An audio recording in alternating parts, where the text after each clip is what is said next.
All right, good evening, everyone. Thanks for joining me in this video. This is 7:42 p.m. Nigerian time. If you are just joining me, you have arrived on time. We are just starting the program behind the schedule. It was scheduled to start 7:40. That is just 2 minutes late. Thanks for joining me. Thanks for joining everyone. So as we are joining, get ready for us to discuss a lot of issues that is troubling us, a lot of issues that is bothering us. It is all about the issue of insecurity. This one is not just in Igbo land. The whole south of Nigeria is under siege. If you remember last 3 weeks video I made, I talked about what is about to begin to happen. I'm not saying this because of what really happened in Ebonyi State. That was on Sunday, day before yesterday. But I'm saying it because of what is happening consistently, okay? And the things that you don't even know about that is about to happen. So we are going to discuss a lot of things in this video. And also, you know, there is a very big comparison between the way the Southwest, I mean the Yoruba land, the way they are responding to what is happening to them, and the way the Southeasterners are responding to it. Now, the Southeasterners, I mean the Igbo land, they are responding it in a way that, oh, these people are Biafra agitators. And that is the greatest mistake they are making, okay? But the Yoruba people, they are responding to it by figuring out people who are really and truly responsible for everything that is going on in Yoruba land. That is the two different kind of issues we are having. But unfortunately, all our land is under siege. So this is what we are going to discuss today. I am going to show you so many things that will make you to believe that this country, Nigeria, can never work again. Anybody who tells you that Nigeria is going to work without talking about all these things going on, don't take the person serious. The person might be a politician, a businessman. Anybody who thinks Nigeria will work with all these things going on, the person's mentality needs to be examined. Okay, anybody who tells you I have a solution to the problem of Nigeria, ask the person, what have you said about someone who formed Boko Haram, who aborted the bandits, who is sponsoring the bandits? These people are working freely. These people are well-known people in the society. Ask the person question. Anybody who tells you he can turn Nigeria upside down, that he can rule Nigeria, ask the person, what have you done about someone who formed Boko Haram and still working free today? Anybody that tells you, oh, I can have the solution to the problem of Nigeria, let me become your leader, is a typical lie. Ask the person, what have you done about the sponsors of banditry? These are well-known people. Even last week here, not far, Adam Soshomunde was on the Senate floor saying that I know people who are buying guns for the bandits.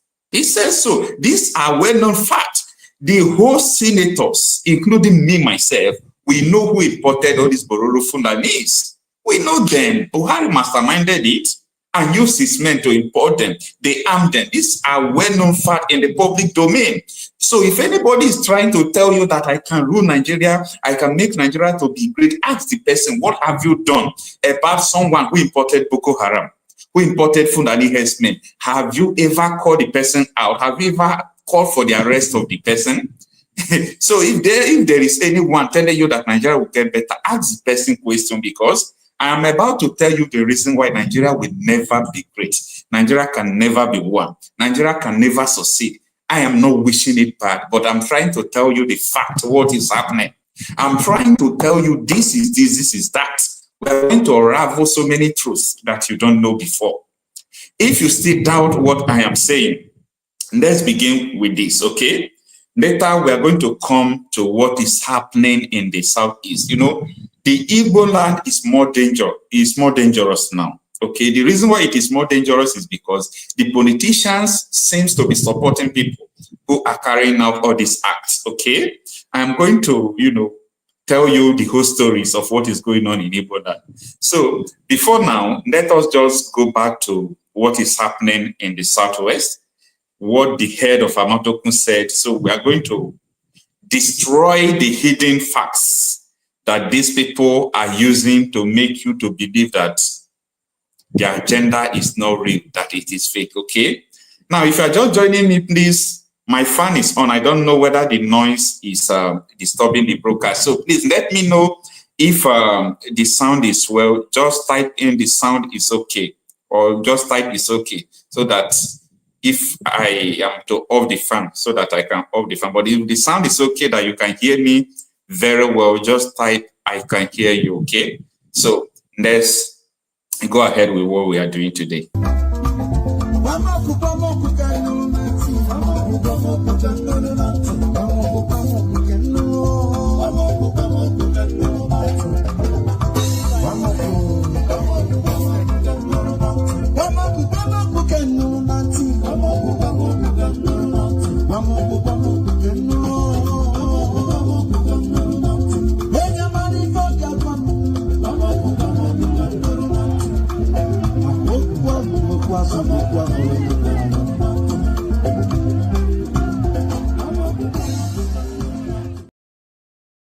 All right, quickly, let's start, okay? Let's start. How many of you that has watched on YouTube the State Affairs with Edmond Obilo? Edmond Obilo is a political scientist. He has a master's in political science. He's a YouTuber, okay? You can support the guy. The guy is doing a great job. So during his State of Affairs, he invited the head of Amotekun, the former head of Amotekun in Oyo State. Stay with me, okay? So when he invited the head of Amotekun in Oyo State, the chairman of Amotekun, his name is Brigadier General Kunde Togun, retired, okay?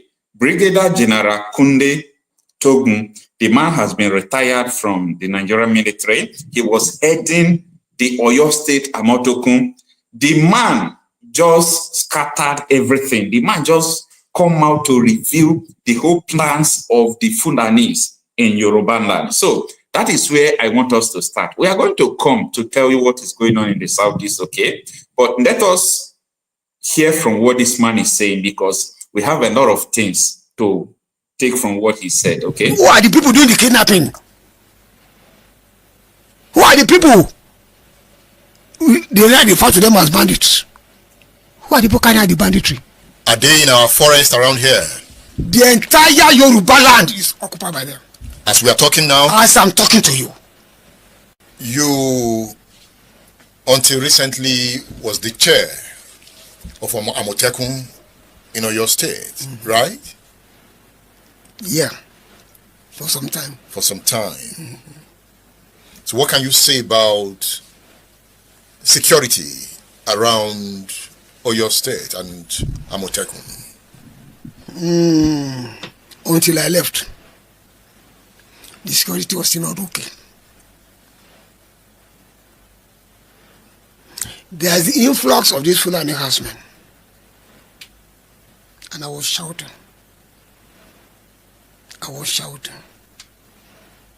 I gave a lecture somewhere, and I quoted Abacha. He said, if you are fighting security and it lasts more than 4 weeks, the government is behind it. So, explain. Good. the federal government was behind influx of Fulani herdsmen to the southern part. When you say Fulani herdsmen, men with cow, they call them Fulani herdsmen. Some of them don't even have cows.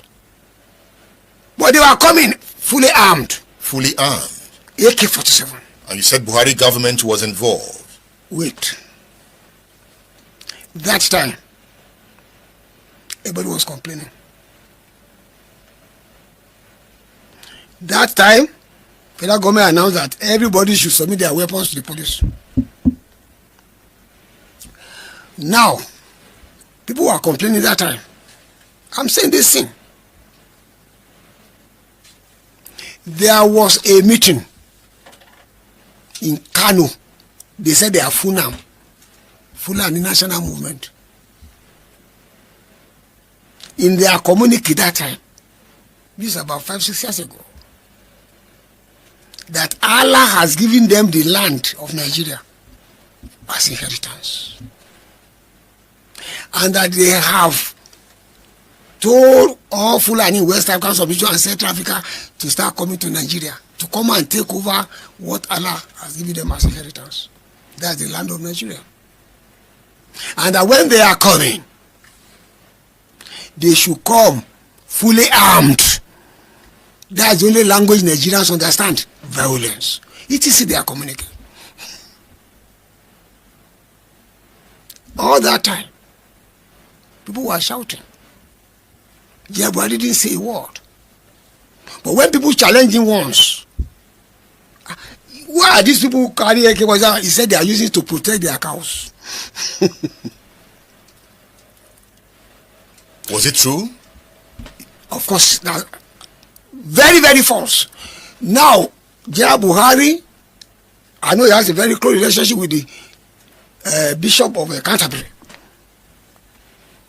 Now, when he went to UK during one of his period of treatment, he told Bishop of Canterbury that it is not Fulani herdsmen that are killing people. There are some group trained by Gaddafi, who the Gaddafi has armed. They are the ones that infiltrated the Fulani herdsmen. They are the ones doing the killing. But what did you discover? I was discovering somebody one day. He was saying, I said, come, you are very close to Buhari. Go and meet him. A general is a soldier for life. Ask him that in the military, when foreigners enter your territory, carrying arms, what is it you are told in the military? They are described to us as invaders. Invaders. And what did the military say we should do with them? We are to hunt them down like rabbits and eliminate them. I said, go and meet Buhari and ask him. He didn't hunt them down? Who are the people doing the kidnapping? Who are the people? They refer to them as bandits. Who are the people carrying out the banditry? Are they in our forest around here? The entire Yoruba land is occupied by them. As we are talking now? As I'm talking to you. General Togun? Yes. So when you were in Amotekun, did you try to tackle them? I did everything I can. But I didn't have cooperation. Cooperation from who? From Oyo State Governor? Government, yes. Oyo State Governor? Yes. How? I can't start saying all these things. At least give us a hint. What is it that you wanted? Come. I wanted NCOs from the military, non-commissioned officers, to be recruited, to be put as coordinators in the various local governments. I couldn't achieve that. Why? What was the reason? They were not available to be recruited or what? They are available. Now, I don't want to talk more on this.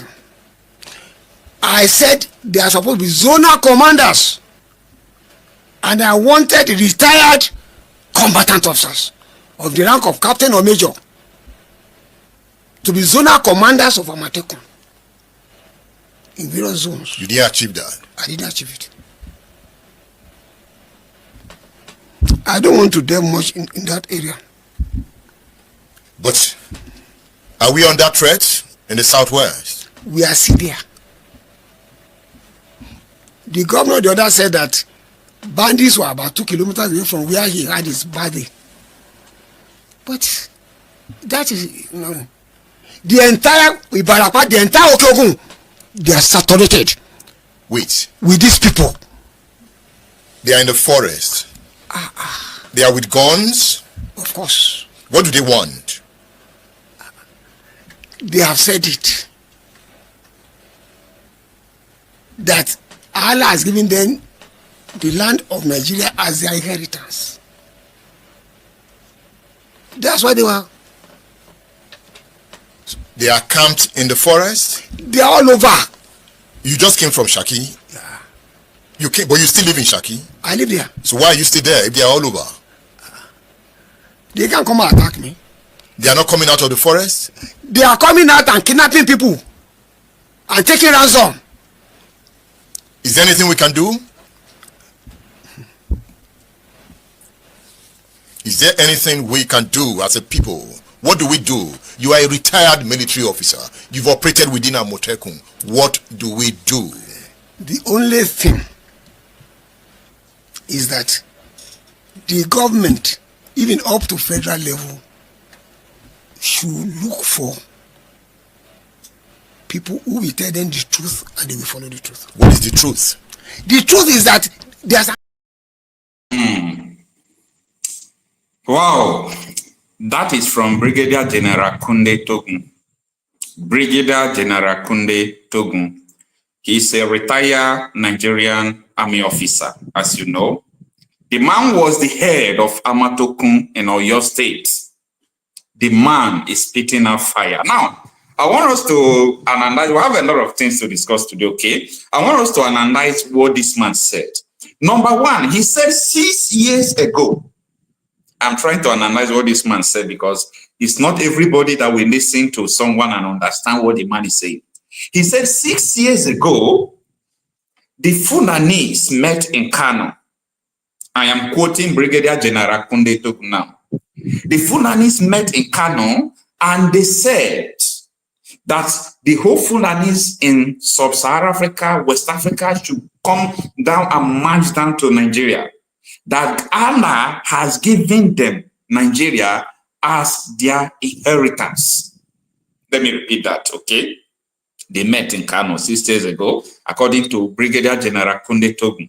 And they said that all Fulanese in Africa should come down to Nigeria, that Allah has given them Nigeria as their inheritance. Allah has given them your own land, your ancestral homes, as their inheritance.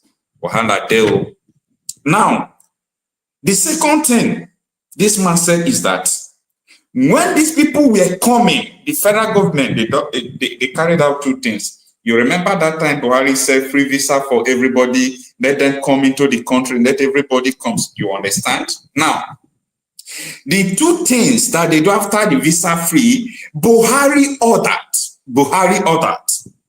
that both Amotekun, every vigilante officer, that everybody should submit their gun to police. Are you not aware of what happened that time? They said everybody should submit their gun to the police. And they did. Now, after they have submitted their weapons to the police, the federal government now start importing them. I am quoting Brigadier General Kunde Togun, an honest Yoruba man, the former head of Amotekun in Oyo State, okay? Now, the federal government started importing them into the country. Now, after importing them, what happened? These people started operating in the north. Later, they came to Yoruba land. Later, to the east. Later, to the south, and so on and so forth. But I have a big problem. The Yorubas are more honest than the Igbo leaders. The Yoruba leaders are honest. If any Yoruba leader comes out to talk about the issue of insecurity in the Southwest, they hit the nail at the head. They call the criminal, they call the invader, the invaders. But the Southeast is that a governor will come out, like Soludo will tell you that the whole problem in the Southeast are Biafra agitators. He will say that. And him saying that, did he stop the insecurity? The kidnap of Nnamdi Kanu, did they stop the insecurity? The whole thing they have done against the whole Biafra agitators, tell me, how does it stop the insecurity challenges in the Southeast? Because these people fail to know the truth. The Yoruba elders are more honest than the Igbo elders and politicians. They are more honest. They know their problem now. Even though these people, they embraced all these Fulanis before like their brothers. But when they came to realize and understand the mission of these people, they call them whom they are. You are terrorists, you are invaders. And look at them, we come out boldly. Tell me how many Igbo politicians, elders that can come out to make such statement as bold as this man. Tell me. The other day, Mr. Fapohun that was on Rise News, he was saying that no, that Nigeria is poisonous to the Yoruba nation. If it was Igbo man that said that, his governor will be the one to condemn him. Who has done this to these people? That we can't say the truth. We are afraid to die, and the death we are afraid is happening to us every day. People are dying every day for nothing. People are dying every day. Stay with me. I am coming to what happened in the Southeast, okay? Just stay with me. Now, the issue here is that now these people has already come. These people has arrived. These people are already in your backyard. They are already in your homes. They are already in your churches. They are already in your bushes. They are already in your farmland. They are already in your market. What else are you going to do? They said that prevention is better than cure, right? Prevention is better than cure. Now, we were unable to prevent it. People like Nnamdi Kanu say something, they warn us, they do all sort of things, they call him criminal. Even today, if I still come out to tell you this is what will happen, some people will still say, leave that guy, he don't know what he's saying. But you people are dying like chickens. Your people are dying like chickens. Your people are dying like chickens. What else do you want to understand that this is not a nation? Any country that can protect her citizens is not a nation. It might be a country, it's not a nation. It is not a nation. Now, let us come to understand what happened in what is it called? Ebonyi State. It is very dangerous what happened in Ebonyi State. I'm not going to make reference to everything. There is nothing you don't know about what happened in Ebonyi State. If you need the videos of the dead people there, chat, just write me hi on WhatsApp. I'll send it to you. It's not what I can show you here, so that YouTube will not block my account. Let me tell you now, this evening, they sent me the videos and the pictures of people who are close to where the thing happened in Ebonyi. In Enugu State now, Enugu villages now that are close there, they are leaving their homes. This is 2025. Igbos are leaving their homes. What happened during Nigeria and Biafra war is happening again. Igbos are being killed in their home. Igbos are being chased out of their home. I thought they said the Southeast is like a dot. That was what Buhari said. Buhari said Southeast is like a dot.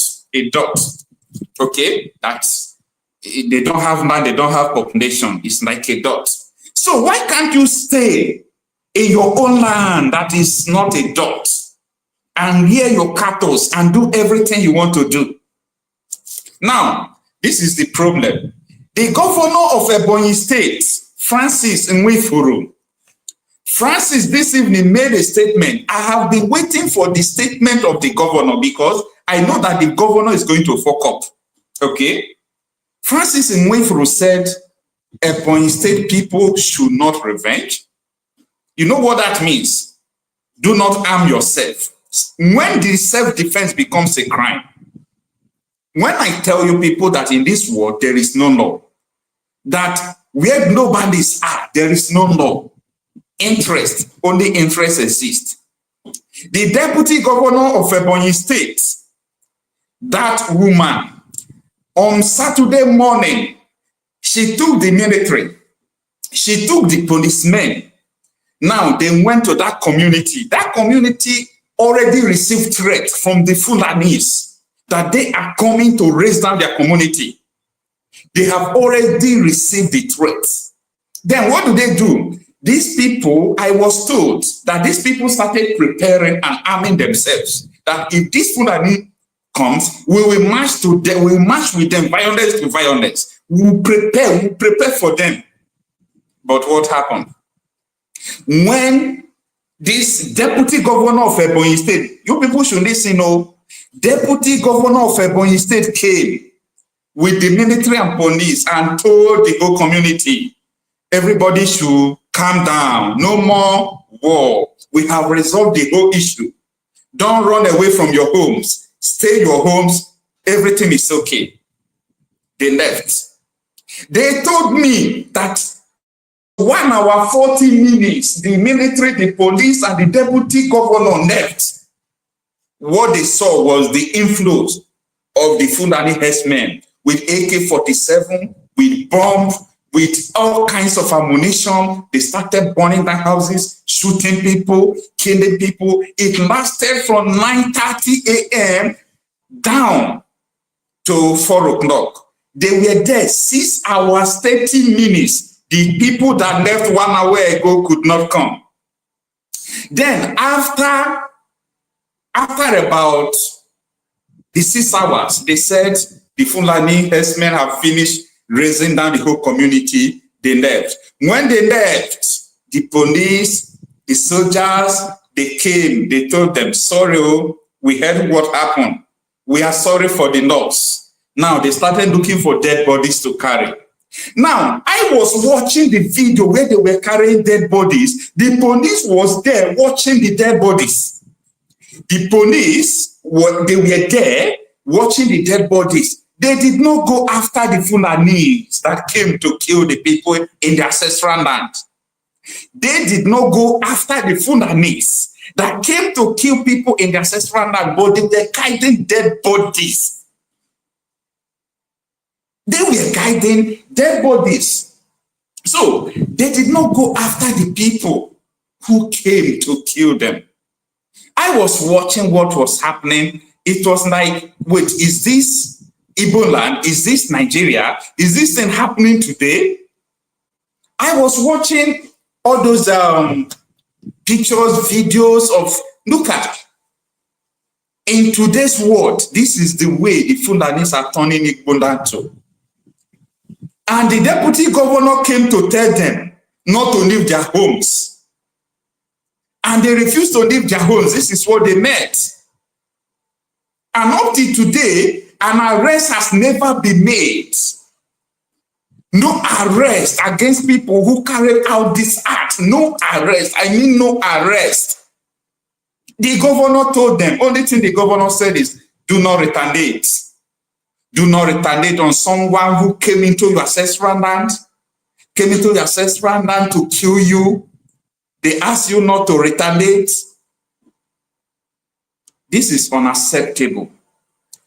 I used to see this thing in Borno State, in Zambiza, in Southern Kaduna, in Plateau State, in Benue. I have never seen something like this in Igbo land. The total number of houses raised down was about 32. The report coming this evening. About 32 houses. Tell me, how many houses do we have in the community that these people were able to raise down 32 houses? 32 houses. And the death toll is rising, rising, and rising. And you think that everything is in order? We are in a very, very dangerous time, perilous time. And if care is not taken, if this thing continues like this, the people will have no choice. The people, we have no choice. Self-defense is a right. It's a fundamental right of everybody. Everyone in Nigeria right now is on a death row. You don't even know what will happen in the next hour. You don't know what will happen in the next minutes. And that is why Yoruba elders and politicians are rising to the occasion, telling their people, this is what is going on. But the Igbo politicians and elders are betraying their people. They are betraying their people. They are doing all sorts of evil against their people. They are lying against their people in the presence of international communities, telling them that their people are the one doing all sorts of things. The other day, Sheikh Ahmed Gumi said that they should arm Igbo boys to kill Igbo boys. They should arm them to kill IPOB. They should arm Igbo boys to kill the Biafra agitators. And I was asking, before Sheikh Ahmed Gumi will come out to say that they should arm Igbo boys to kill the Biafra agitators, meaning they had a meeting with Igbo politicians where they were asking, what do we do to stop these people? That is not enough. Now, I am going to tell you a very clear story and strategy by which the Fulanis are eliminating so many people in Igbo land. Now, listen to me. You can go and check the last video I upload on this platform after this live stream. In that video, I showed you a video of 3 Fulani terrorists that were arrested. 3 of them, they handcuffed 3 of them. Now, what was their crime? These people were selling cows. And they used to tell people, come and buy our cows, come and see our cows. And when these people come where their cow is, they will open fire on them and buy them and kill them. So these people now went again. They went to check their cow. When they got there, they opened fire on them. And these people, thank God, some people fortified themselves. They called back up. They called back up and some of them ran away. They were able to apprehend 3 of them. Now, the question I'm asking is, how many times have these people killed? How many times have they killed? How many times have they used a strategy to kill? That you went to buy cow, you want to buy cattle, and you arrived there, you did not come back. And tomorrow they will say it is Biafra agitators that are killing their people. This is the narrative that they are pardoning. Everybody, let me tell you, you can kill the prophets, but you cannot stop the message. If they lie, they can continue to kill everyone that comes to tell them the truth. But the truth is that people will continue to die. The insecurity will continue to exist like this. The reason why it will continue to exist is because the Igbos, the politicians and their elders, they don't know what they are doing. Some people know the truth, but they are afraid to speak the truth because their allegiance are to the people who are sponsoring the terrorists. I said that. Quote me anywhere. They pay allegiance to people who are sponsoring insecurity. Tell me, how can these people have the guts to stand against them? Like what the Yoruba elders are doing. Like what the Yoruba elders are doing. Time without number, I told you people that the only solution to all this issue we are seeing is that let people come together and separate Nigeria. Because you are just seeing the head of Amotekun, Brigadier General Togun. Togun is saying that 6 years ago that the Fulanis met in Kanu. This one is not all about the meeting they had in centuries ago or tens of years ago where Usman Danfodio tell them to conquer. This is 6 years ago, saying that Allah has given Nigeria to them, that they should call all their brothers from Sahel state and West Africa. They should come with arms, that is the only language Nigeria understand. Your politicians are aware of this. Your governor, they are aware of this. People who you call your leaders are aware of this. But unfortunately, very unfortunate, very, very unfortunate, they don't have the guts to speak. I ask question upon question. These people that call themselves leaders, How dumb can they be? Right from time, with any video that they don't want to see on the internet, we try all our possible best to make sure we bring such video to the internet, just for the benefit of people who are still doubting us.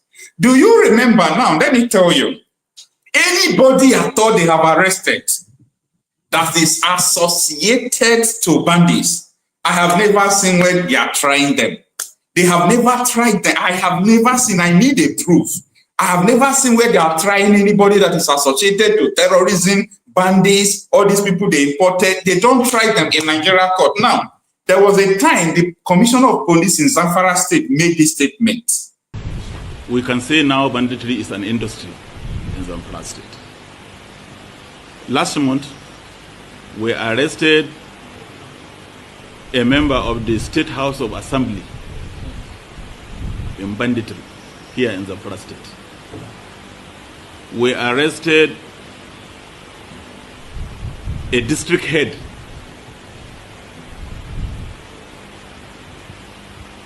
We also as well arrested a former local government chairman. So you can see that involvement of this class of people in banditry is more making the situation to become more and more complex. So in essence, I can say that all caliber of people now are involved. All manner of people are involved in this banditry. More alarming and more disturbing. Now, the question I want to ask is, this Commissioner of Police that came to tell us that they arrested the one of the House of Assembly member who is a bandit, sponsoring bandit, they arrested local government chairman, they arrested youth leaders. Where do they try them? Where are they today? Where do they try them? And where are they today? It's a simple question, an honest question. I just want to ask, okay, where are they today? They don't try them. Now, they said the deputy governor of Ebonyi State, the deputy governor of Ebonyi State, these villagers, is what they told us, that the deputy governor of Ebonyi State called police for Ebonyi people that killed the cow. They have killed one cow of this Fulani herdsmen because they destroyed their farmland, they destroyed everything they labored in 1 year. Now the deputy governor called police to arrest him. Now they said up till today as I speak to you, the deputy governor has never stepped their leg in where they killed so many people. We are our own problem. We are our own problem. The issue of all this banditry, blah, blah, blah, blah, insecurity, terrorism, all this thing is tied to one agenda. That is what Brigadier General is saying, that they met 6 years ago in Kanu. And they said that Nigeria is like, Nigeria is a gift that Allah has given to them. Now, I want to challenge the CDS, the Chief of Defense Staff. If the Chief of Defense Staff said he don't know, or if he says that he don't know what is going on, he don't have all this information about the importation of banditry because he went to Qatar to tell the whole world that people who are terrorizing Nigeria, that are being sponsored from international community, CDS, did he tell them, he did not tell the people of Qatar that politicians in Nigeria imported all these terrorists. CDS did not tell them. I want to challenge the Inspector General of Police. Let him come out to tell us that he don't know who from Boko Haram. Let him come out to tell us that he don't know who from Boko Haram. I challenge the head of DSS. Let them come out to tell us that they don't know who is sponsoring the what is it called, Fulani herdsmen. Let them come out to tell us we don't know. That is what we want to hear. Let them come out to say it. And we will float everything on the internet and let people see. Let them come out to tell us we don't know who is sponsoring bandits. We don't know who from Boko Haram. We don't know who imported terrorists into Nigeria. I challenge every security operative, all their department, all their heads to come out to tell us that they don't know. Let them tell us that they don't know what police commissioner in Zamfara said, that politicians they are arrested, that they are part of banditry. Let them come out to tell us that they don't know what the governor of Zamfara said, that Tinubu's minister is supporting the bandits. Let them come out to tell us that they don't know. Let them come out to tell us they don't know what T.Y. Danjuma said, that the military and police are colluding with the armed bandits to wipe away the people. In Ebonyi State, the military collected the whole phones of people who are mourning their loved ones. After killing the rest of people, they collected the whole phone of the people who are alive. They asked them not to make any video. They asked them not to make any video. And these people, what they did was to submit their phones to the military. Then after the whole thing, military took the dead body. The military returned back and handed their phone over to them. I am saying this because the perilous time has come. The perilous time has come and everything you are afraid of is already before you.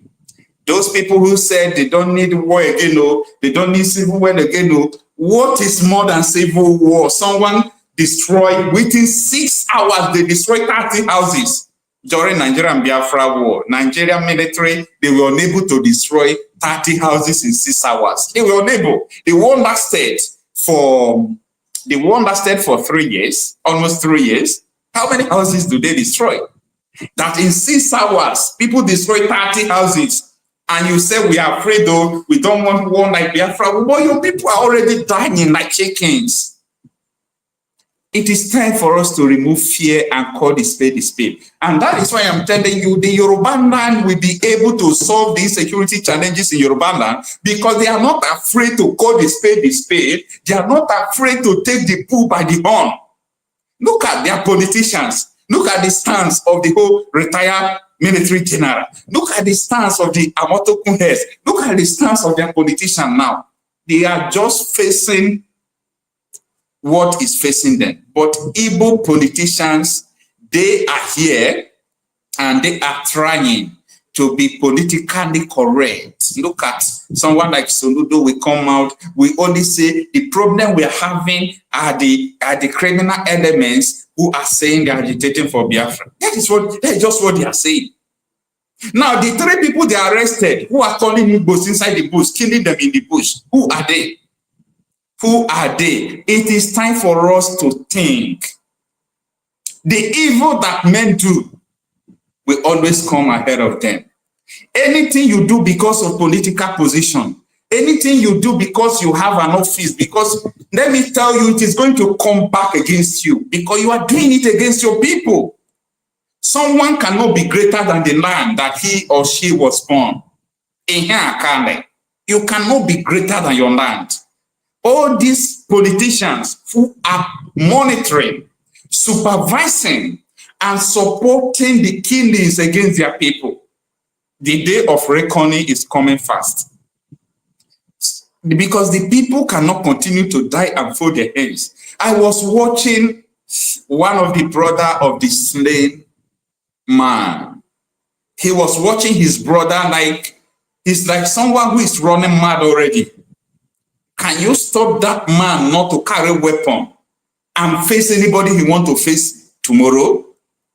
Someone that the army, the police, and deputy governor came to tell them that we have resolved the case. Don't prepare for war, everywhere is cool. And after 1 hour, Fulani came and destroyed their houses, killed them, do everything. Enough is enough, okay? Enough is enough. If your politician tells you that I will change Nigeria, I will be this, I will be president, tell the person you don't know what he's saying.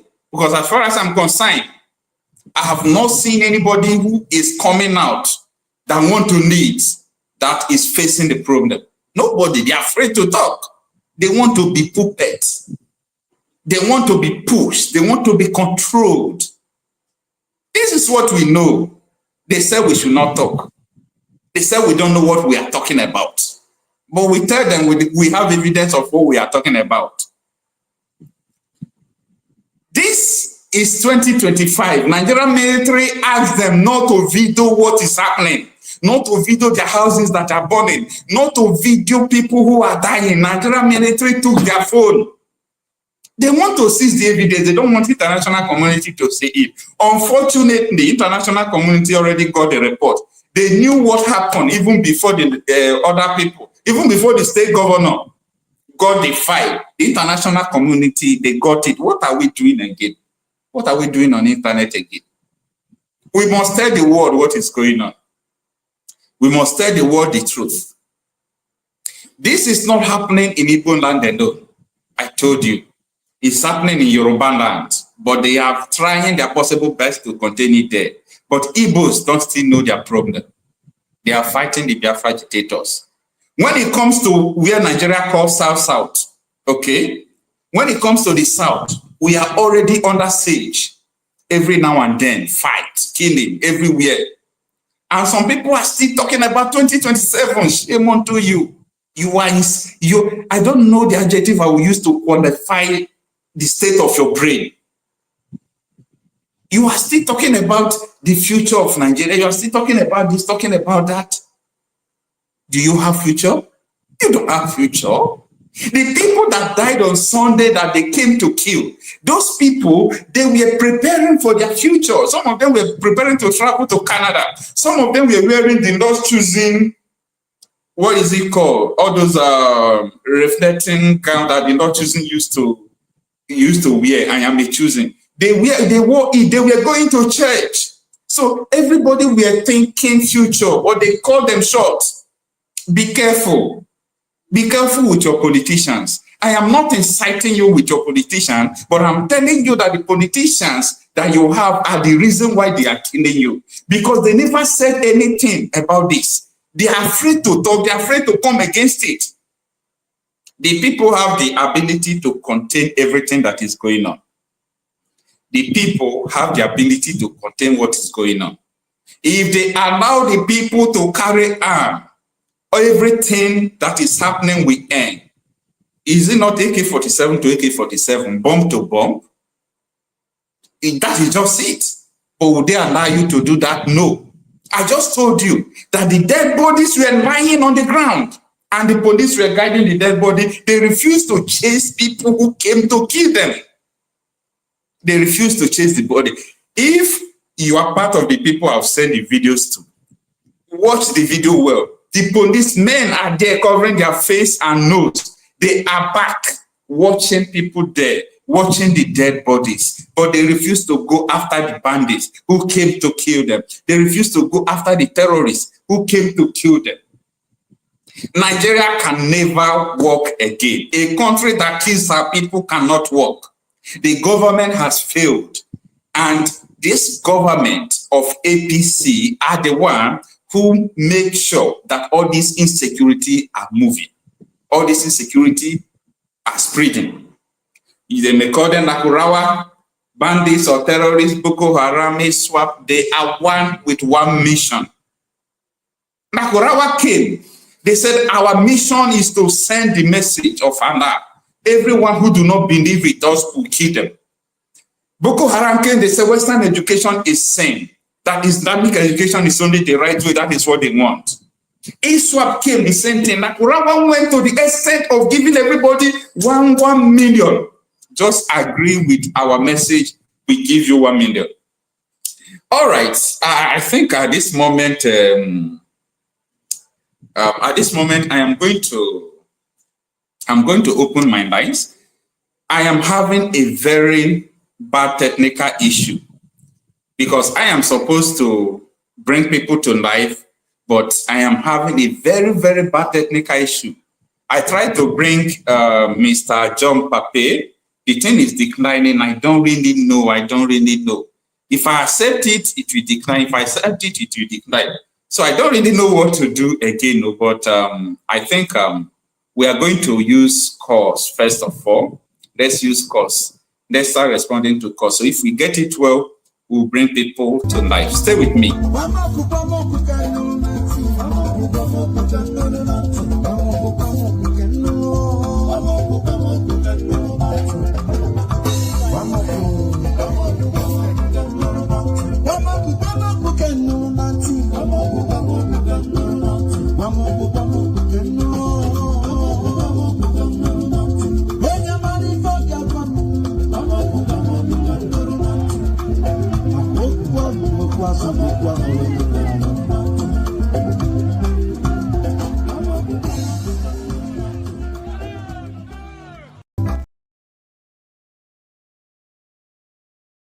still having difficulty in bringing people tonight, but let me just receive the WhatsApp call. Let me start receiving the call, so you can join me through the WhatsApp call, okay?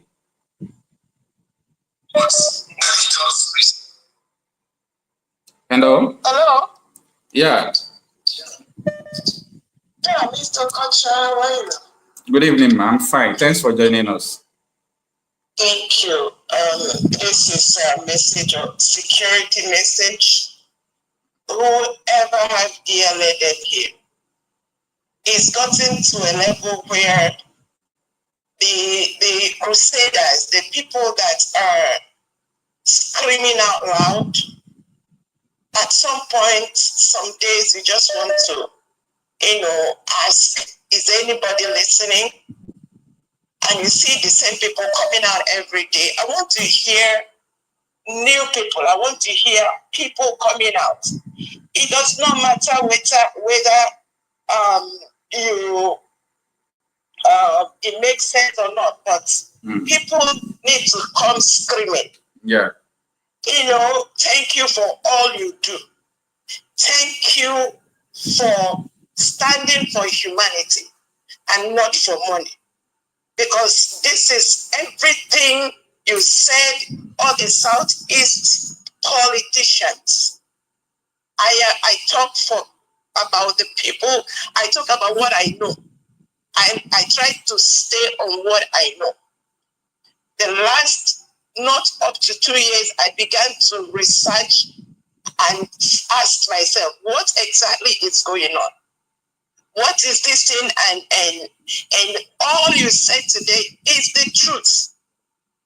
Is the truth. Let us start from the one that just happened less than 72 hours. Yeah. The Ebonyi governor having the guts to tell the people not to revenge over lives and their properties and everything that was destroyed. What a shame. Mr. Okocha, this is my findings. In the last couple of years, there are 5 governors in Southeast. There is innumerable, Southeast is the number of army in Southeast outnumber the one in the rest of Nigeria. Army, police. The Southeast governors employed Asari Dokubo, working, and I'm going somewhere with this. There are what they call unknown gunmen. There are Ebubagos. There are vigilantes. And there was one that, what's his name? Hope Uzodinma set up, is it January of last year or so? He called them included hunters and everything. These are heavily, I don't know any part of the world that have this number of security, so-called security agents. And in all of this, there has never been one day they brought out the headsmen that are buying people. All these number of the police, the unknown government, the vigilante. Let me give you another example. Few weeks ago, Soludo set up Udogachi. Meanwhile, before this Udogachi, he was part of the unknown government. He was part of the bag. He was part of vigilante. What did he do? What did he achieve with those words that he now set up the new one? Let me tell you what he did with Udogachi. What he did with it was to they set up what this terrorist state Nigeria was doing in political parties. They go in, they plant in people that would destabilize the political parties just to destroy the political parties. That is what Soludo and his group did to disorganize. They set up, they called, I still have 3 names because they said it themselves.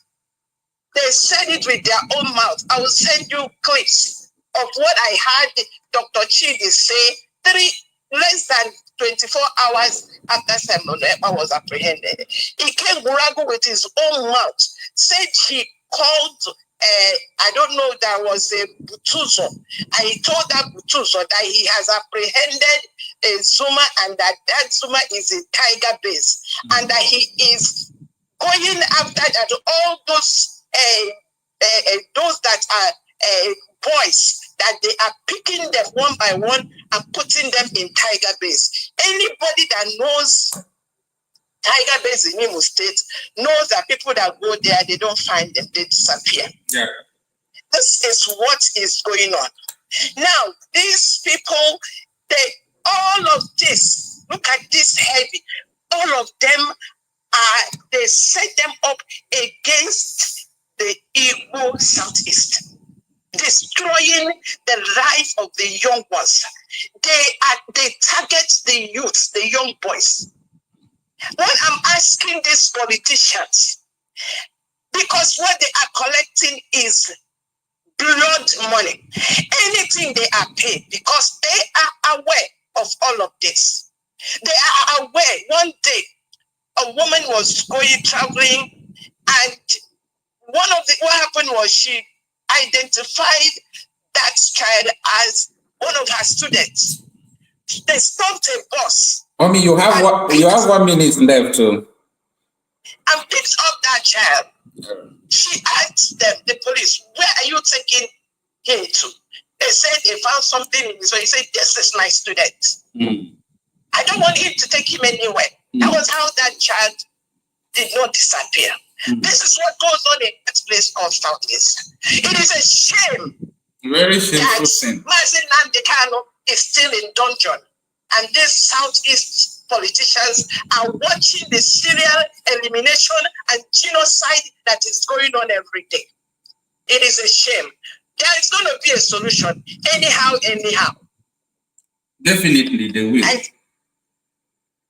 Definitely they will. And it's going to be urgent. And one more thing, let me say this, because all of this is all because they think that as they are there hiding things, the internet, there is nothing hidden under the sun. They said there was a few weeks ago, 30 civilians, 3 soldiers were abducted. They say it was a full 1 hour raid. They were handpicking who they kidnapped along Enugu. What did the Enugu governor say? And they said when the villagers came out, a helicopter started roving, driving the people away.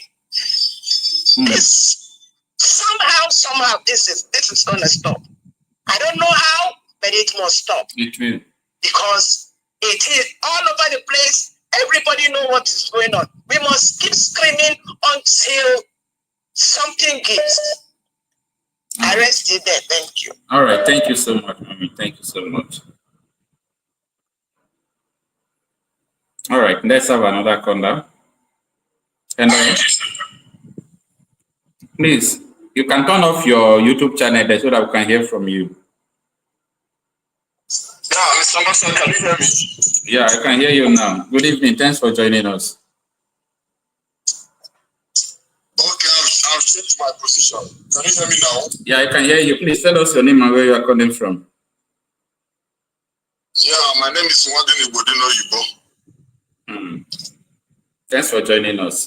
You have the floor for the next 6 minutes. I'm calling from Enugu State. All right. How is Enugu State? Enugu is fine. All right, sir.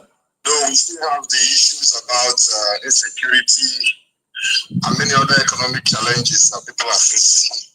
Okay. But I decided to commend you on what you are doing.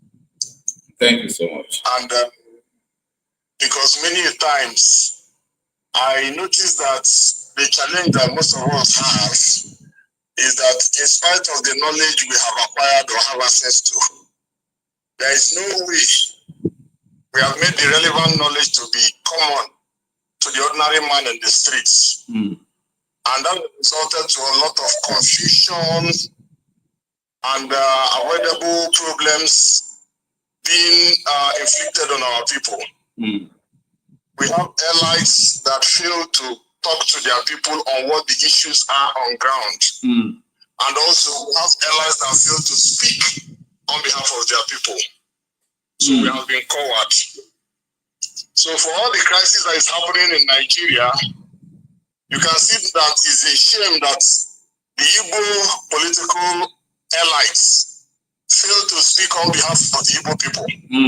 When Tinubu said Enugu, but Afenifere is now speaking and demanding for Nnamdi Kanu's release. You understand?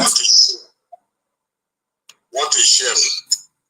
Now, taking it back, taking it to the other side, I'm asking a question. Why should an average Igbo man trust a public office holder or political office holder in Igbo land today that their security and interest is guaranteed by them? If what happened in Ebonyi state can happen. I am one of those that spoke about the origin of the crisis in Igbo land. That is not IPOB related. The crisis should be blamed on the Southeast governors alongside Ohanese that we are having a meeting with Nnamdi Kanu at the Enugu government house in 2017. And while the negotiations were going on, some of us who understood how Nigeria is run, we are saying that this should have been an opportunity for these political office holders to get some certain attractions with the attention the federal government is giving to that agitation, which was non-violent then. They will use it to cry like Sam Mbakwa and say, you can see what our people are complaining about. Do this for us. Exactly. What people are complaining about. Do this for us. Instead of that thing, what we rather saw was the an arrangement in one day. An arrangement in one day. Nnamdi Kanu's house was attacked, and that same day that is attacked, a report was given to them at Enugu as they came there waiting for him that his house was under siege. And on that day they destroyed his house. It's just in the evening, because we are following the events of the meetings and the outcomes and what they were about to negotiate again. They came and read a communique that they have proclaimed IPOB. After the proscription, the next thing we saw was federal government getting a court order. I think in 24 hours or less than that, that IPOB is a terrorist organization. With that singular thing they have obtained, they legalized immorality. And that thing led to the extrajudicial killing in Igbo land today. And nobody can speak. If you speak, they will label you terrorists and they can even kill you and nothing will happen. And nothing is even happening. We saw a video even on Twitter where some certain people carrying gun, I think it's in Imo State.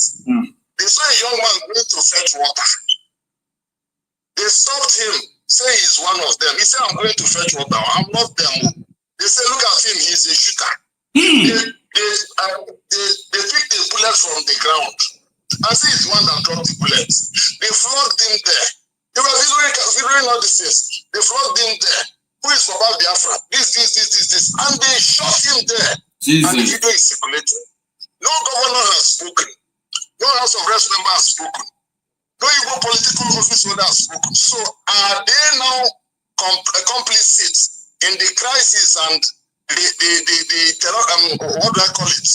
The extermination of their people, the ethnic cleansing. Their silence have shown to us that they are the one that masterminded all the things that we are seeing in Igbo land today. So, for me, they are the one to be held responsible. Okay, let's go to the proscription issue. Since Boko Haram has started in the north, the Sultan of Sokoto never called them terrorists. He called them insurgents. In English language, insurgents means people who are fighting a cause. They never called them the Sultan of Sokoto. Now, taking it, let militants engaged in what they engaged in. Yes, we are happening. We never heard South governors or governors of Niger or joint governors coming to say that they should proscribe them. What we rather heard was the one in the north have appealed that they were able to negotiate their way through Buhari. They enlisted him in the Nigerian army as a compensation and amnesty and forgiving.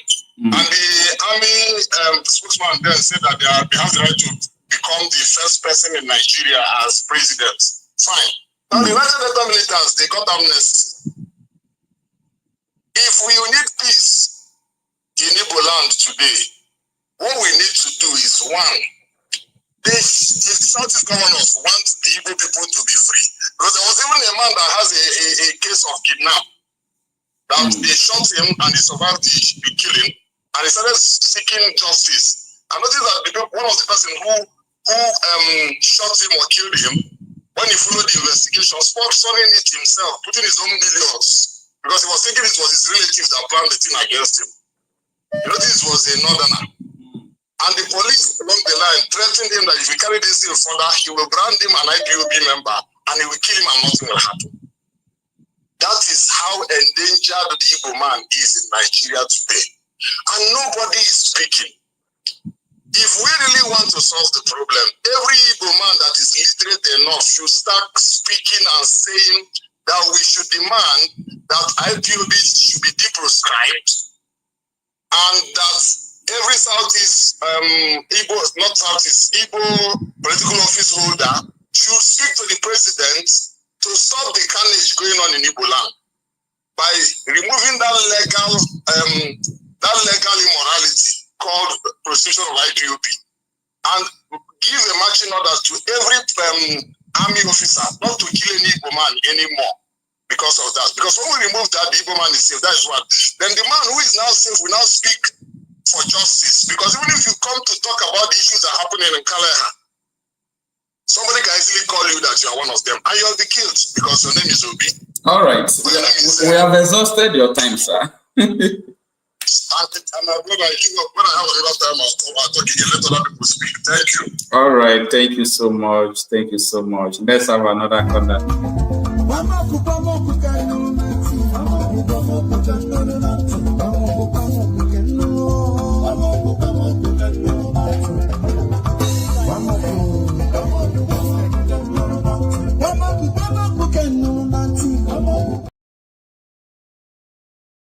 All right, let's have another contact. Hello. Hello, Mr. Okocha. Yeah, good evening, sir. Thanks for joining us. Good evening. Okay, yeah. So, my name is Chris. I'm calling from UK. Hope you can hear me. Yes, I can hear you very well, sir. Good. Well, I just want to contribute briefly. You know, this thing happening in Igbo land, you know, people don't know what is going on. It's just unfortunate because it's a conspiracy of the highest order. You see, I've said it severally, and maybe when we say it, people either they don't understand or they cannot figure out how possible it's that. They cannot understand that it's possible. It will be like impossible thing to say or to happen, but it's just pure fact that the Igbo politicians, the governors in particular, they are complicit in this. Anybody tell you otherwise, they are deceiving you or they are naive. The governors are complicit. Before all of them, before they become governor, they swear allegiance to the Fulani Caliphate, that they will help them to integrate the Fulanis from the Sahel who has entered Nigeria into Igbo. Igbo land is their primary target because for Yoruba, they don't bother much. They know that they've already established their presence there with lots of Yorubas who are Muslim. It's going to be, for them, their hindrance, the obstacle is Igbo. And now, hello, I think you can hear me. Huh? Yeah, right on, sir. We can hear you. Yeah, so it's a genocide, ethnic cleansing that they're going to embark on now. forward, and the Igbo politicians and governors, they will sit and watch while they continue on this. It is ethnic cleansing. They will continue on this, and they will be resettling the Fulanis in Igbo land. People don't know what. Oh my goodness, they spent billions and billions. The Igbo politicians with the British government, with the Fulani hijack Nigerian system, and some of the criminal IPOBs and the rest of them to kidnap Nnamdi Kanu. That one they got him, they lock up there. That one is done with, and they move forward with Bianco, Ono, Chukwu, whatever. The rest of them, they get Sam on Ekpa, they put him away because with him, he was able to organize the boys to ward off and to, go against these Fulanis. But so they're able to put that one aside. Now it's all full out, genocide they're embarking on. They keep, even in Christmas, you know how many they kill during that Christmas? And we're in just early February now. Look at what, and this is going to continue. And the governors will not do nothing about it because, like I said, that is what they agreed upon before they were allowed to sit there at the governor's office. They cannot go against it. They cannot do anything. People just have to get that through their head that it's a big problem. Igbo land is the most vulnerable. Igbo people are the most vulnerable people of all the region, and there's a reason for that. Because, for example, in Yoruba land, you'll be able to have the governors who will take action. The later Akeredorus, he took action. The Sheyi Makinde, and so many of them, they will do something. But the Igbo governors, they cannot become a governor without the caliphate's approval. Unlike the Yoruba land, because that civil war has completely decimated an average woman that to become an office holder, you have to bow to the caliphate and so on to carry out the agenda. Who puts on them all this? These are the pure agent of the Fulanis, who they turban him and he has said to do their bidding. He confessed it. That they have to, integrate them into. So that is what is going on. But I feel sorry for people who don't understand it. Not that, something has to give. Something is going to happen. But it's always important that people know that this is what is going on. It's an agenda. In collusion with all this Soludo, all this Mba of Enugu and Omai. These are the hardcore people who are facilitating it. And he put another guy, successor there to continue on this project. It's unfolding. It's going to get worse moving forward. Trust me. It's going to go on because these people now, they're back against the wall. They're just going to continue now. It's unfortunate, my brother. Thank you so much. Thank you so much, Mr. Christian. I really appreciate your contribution. Thank you so much. You're welcome, bro. It's really sad anyway. Yeah.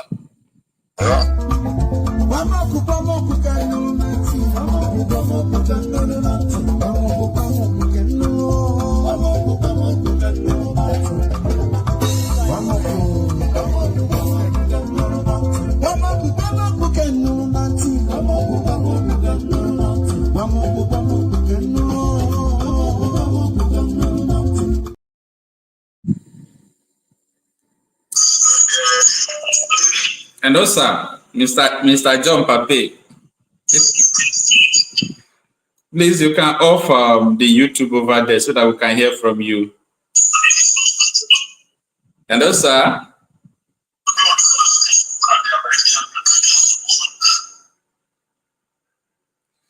oh my God. Hello, sir. Hello. Yeah, I can hear you now. Okay. What do you say I should do? All right. Good evening, sir. Thanks for joining us. Okay. Can you hear me? I can hear you. Yeah. All Can right. I start? All right. You have to off your YouTube over there so that you can hear me. I have put it off. All right. Thank you so much. I saw that you were trying to come live, but I'm having a technical issue. I don't really know what happened. Thanks for joining us through call. Mr. John Pape was a Biafra soldier. Okay, he was part of the people who fought during the Nigerian Biafra Civil War. So he was supposed to be a guest, joining us live over here. But because of issues that we don't know, he was unable to join. So we are happy you are joining us through call now. You have seen what is happening in the southeast, southwest. In fact, southern Nigeria is under siege. What do you have to say about this, sir? Thank you for having me, Mr. Okocha. The thing is now becoming very, very, very terrible. One, the general Togun has told us everything he knows. Then you remember the Olawumi, the naval man, told us what they have. But the Igbo man, no Igbo man has opened his mouth to tell us anything about these terrorists. They are afraid to talk. Okay, that's one. I want to tell you something. If there's anybody who added the service to this country, to that their country called Nigeria, it is Buhari. Buhari, the time Buhari just said that everybody should surrender their weapons. I told my wife that she was leaving. I told my wife, I said, no, this people want to be clean us with style. I said, how can that be? That he wants to nip something in the boat that maybe he wants the robbers not to be robbed. I said, no. I said, how can you come out and tell people to surrender their weapons? So that was how everybody surrendered their weapons. The double barrels, the single barrels. Some people have 50 rounds. Some people have other kind of rounds. They surrendered it. And now, they armed the, what do you call them? The Fulani to come and enter all our bushes, all our forests. So let me tell you the truth. From west to the south, the whole south, in fact, the whole south, they are there. And if you look at them, if you really can follow it and follow them to know where they are, you can see that they will be in a 50. Someone will be 50 here, next player will be 50 there, next one will be 50 there, and they will make their makeshift houses and live inside. How can a deputy governor come to tell people in the east, in Ebonyi, that they should not get out from their house? But they know that they have killed one of their cows because it was destroying their farm. You don't know them, the Fulani.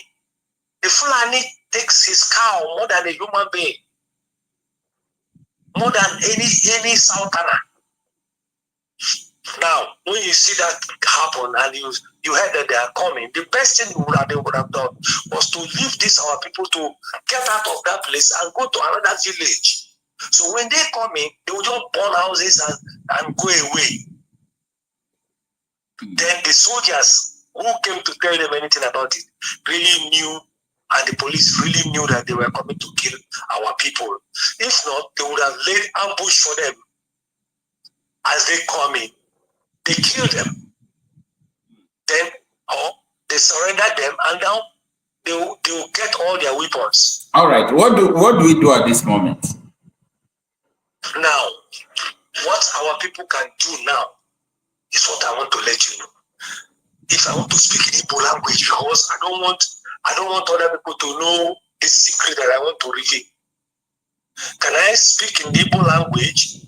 Okay. If you think what you are going to say is like confidential and classified information, I would not like you to speak it here. You can tell me after the live broadcast for some reasons. Then I know how to decode it to the general public. I know how to put it in a form of news or video for people to understand. Okay, now let me tell you something. All right. Our people should now go. And if they've taken all their guns, they should get their cutlasses. Lay ambush, because during the war, we had no guns. It started. It was the few guns that they got from Nigeria, that not more than 30 or 40 that they had. But people like us who were recruits then and privates, we had no gun. So we had knives, cutlasses. We stay at the back of palm tree. They will be coming, they will put their guns on their shoulders and they'll be shouting, and like that, they'll be coming. They will not know that we are there. We use a gun to hammer their head off.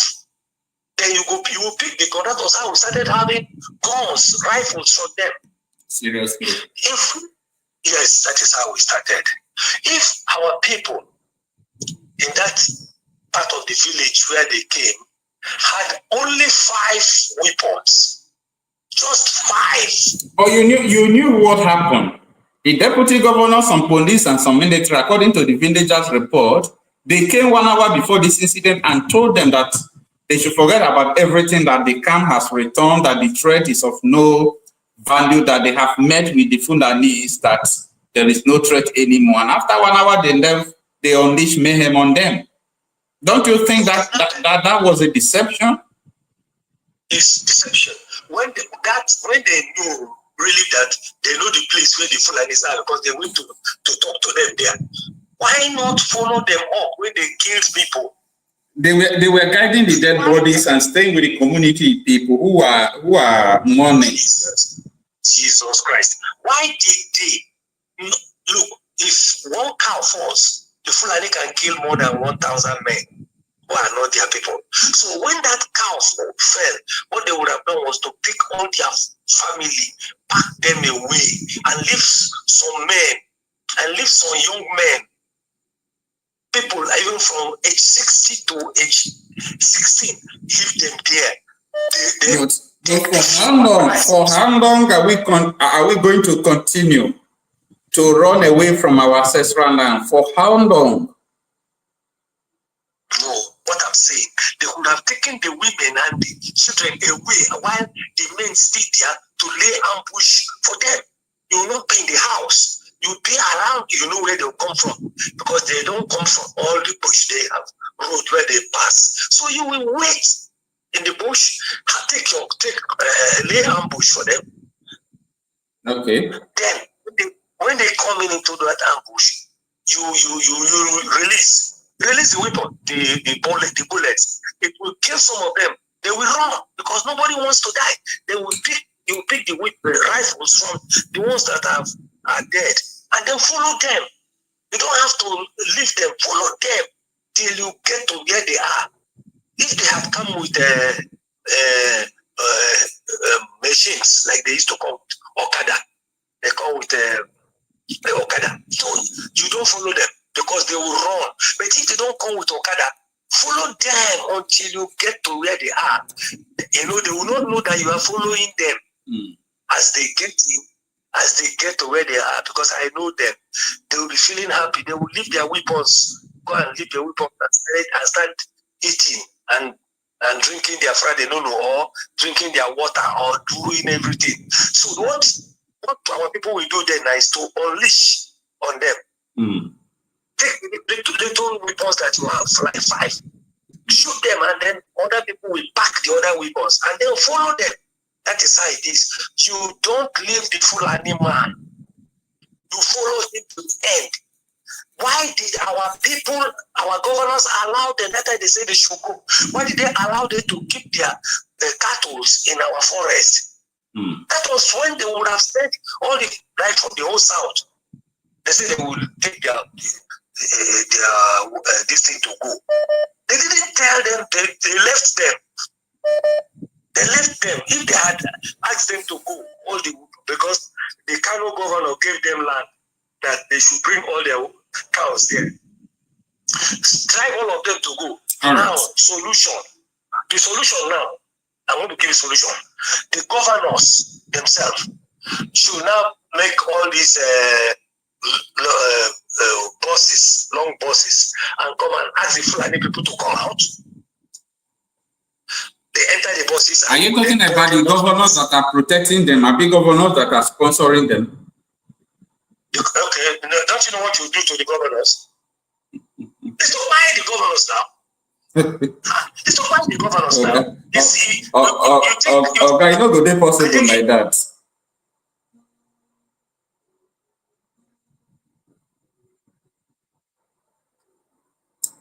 Hello, sir. Johnny B is telling you that Bible. It's just because I'm not home. If I were to be home, I know what to do in our own side. That is the truth. It's So all right. let me rest my case on Right. today. You will come online and let me be there. I will definitely fix the issue today. Definitely. I can change the software. I can change the way the application I was using. So I can change it. Please do, because I was well prepared for it, not now. All right. Thank you. Thank you so much. I really appreciate that. All right, sir. Okay, let's have a newcomer. Hello. Hello. Yeah. Good day, sir. Thanks for joining us.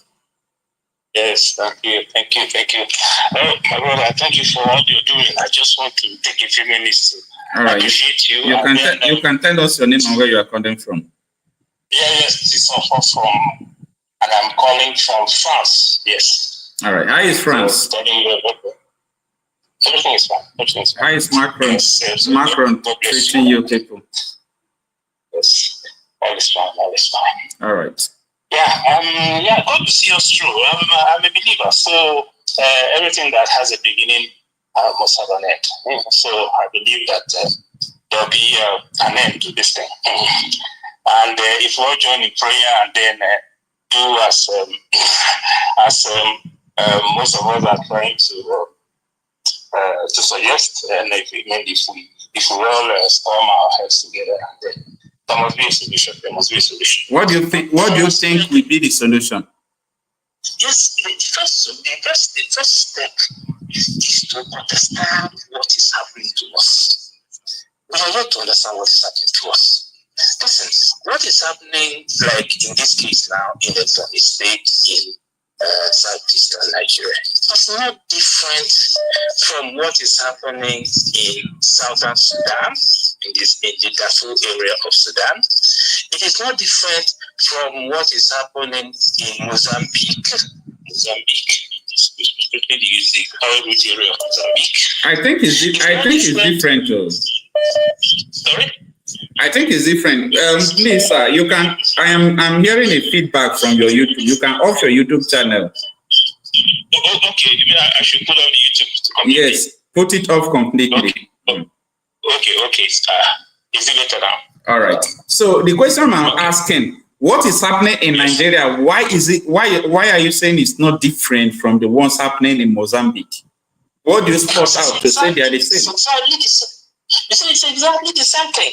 It's exactly the same thing happening that happened or that is still happening in the Central African Republic, where their president at the time had to go make an alliance with Russia for the Russian Wagner group to come to help to fight these people. Because unlike in Nigerians, where the police stations are being bought over, because these people, the people sponsoring them are very, very, very rich, and they are cunning, and they have a way of buying over your politicians. So it's not, if you know the kind of money and the incentive involved to get to put these politicians in their pocket, you will marvel.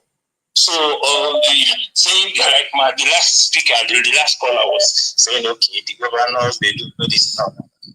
It will really take God's intervention to motivate the governors up to the point of coming and saying, okay. Okay, now let me ask you a question before we exhaust your time. You see, in Mozambique and all this area, you are saying that, or you are comparing with Nigeria. The question I want to ask you is their government sponsoring insecurity against their people?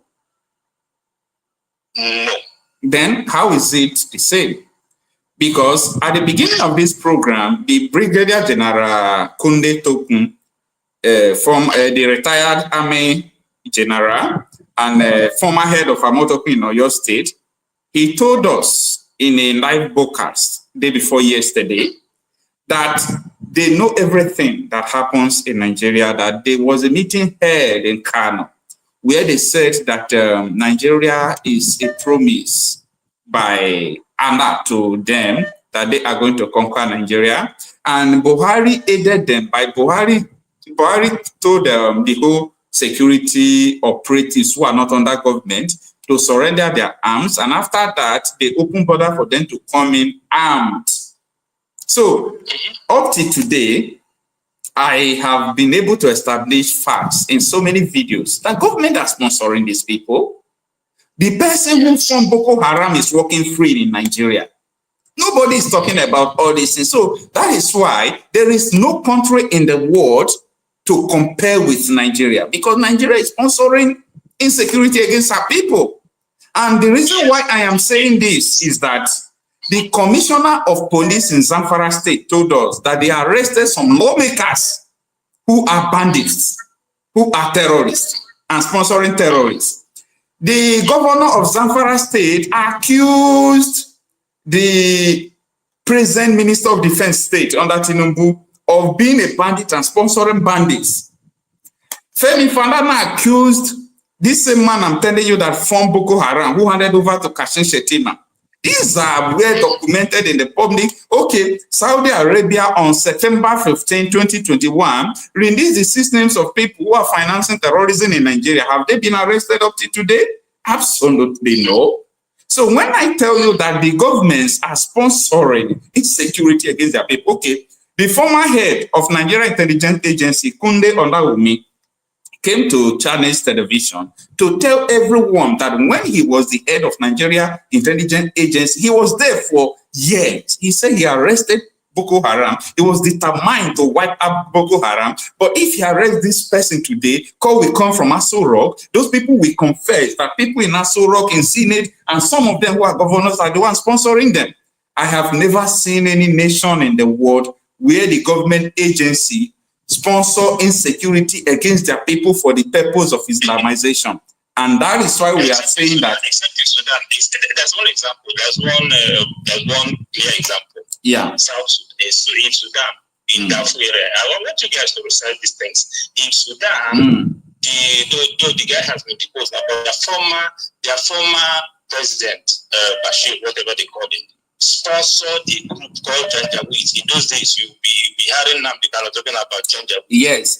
Now let me tell you, the person. So the Janjaweed people who were Sudanese, yes, attacking their fellow Sudanese on the pretext that those other Sudanese are not. Yeah, very good. The man who sponsored this Janjaweed, where is he today? He has been deposed. Exactly. That is what we are talking about. That what happened in Nigeria has never happened anywhere in the world. Because the people who are doing this are still in power as I speak to you. So that is the difference. Yeah. Okay, maybe not take much time. Okay, maybe that will then bring me to the second point I want to make. That is to say, because it is the same thing. Okay, I just mentioned some of these countries now, but it's also the same thing that has been happening in Sahel. In Sahel, all these so-called terrorist bandits or herdsmen were going about ransacking the villages of the farmers, the indigenous people of those countries, and those previous governments. Those civilian government that Mali had, that Niger had, that Burkina Faso had, were not able to do anything about it until this new regime of military guys came and said, it's enough. This killing of our indigenous people by these people, by terrorists and herdsmen has to stop. So they have to topple those governments. And that is why these other Africans, including some of your Nigerian politicians, are fighting these 3 Sahel countries because they are saying no to the status quo. So in the end, I'm not praying for it, but in the end, there might have to be a radical change of government not just in Nigeria, in some of these countries where I mentioned now, where all these things are taking place, where the leaders don't want to do anything, because it's a coalition. I finish with this point. It's a coalition of imperialists that don't want the African nation to Africa is a whole. The black Africa, I mean, the back to you and I. When I say back to, I mean the black African man, not the Fulani, not the Shuarab, not the Tuareg. I mean the black Bantu African map that you find in the sub-Saharan Africa, in Nigeria, in Congo, in Mozambique, in Mali, in Senegal. So these are people that they feel that the land we have is too rich for us, is too green for us. So if you are from the Northern Africa and if you are Fulani with your cattle, why shouldn't you come and graze cattle? If you need minerals, why should whatever you come? Why shouldn't you come and get it cheap from these stupid Africans? So it's a coalition of imperialists and terrorists and jihadists. I don't know what they're doing. And concluding, I want us to kind of extend our look, our vision, to see that it is imperialism. For example, about 3 days ago, Elon Musk came to say that he has, because Trump gave him a new appointment, and he said that while going to, it's trending now, what I'm saying now is trending, go to maybe the site of David Hundeyin and smaller things. They're saying something. To say that the past administrations of America has been giving money to some of these terrorist groups. The lady that's going to be their chief of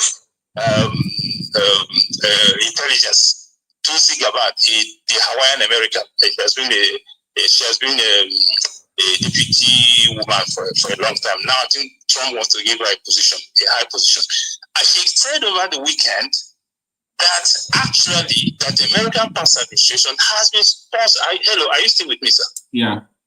Random. Okay, that the American past administration has been sponsoring terrorist groups to destabilize countries in Africa and in some parts of the world.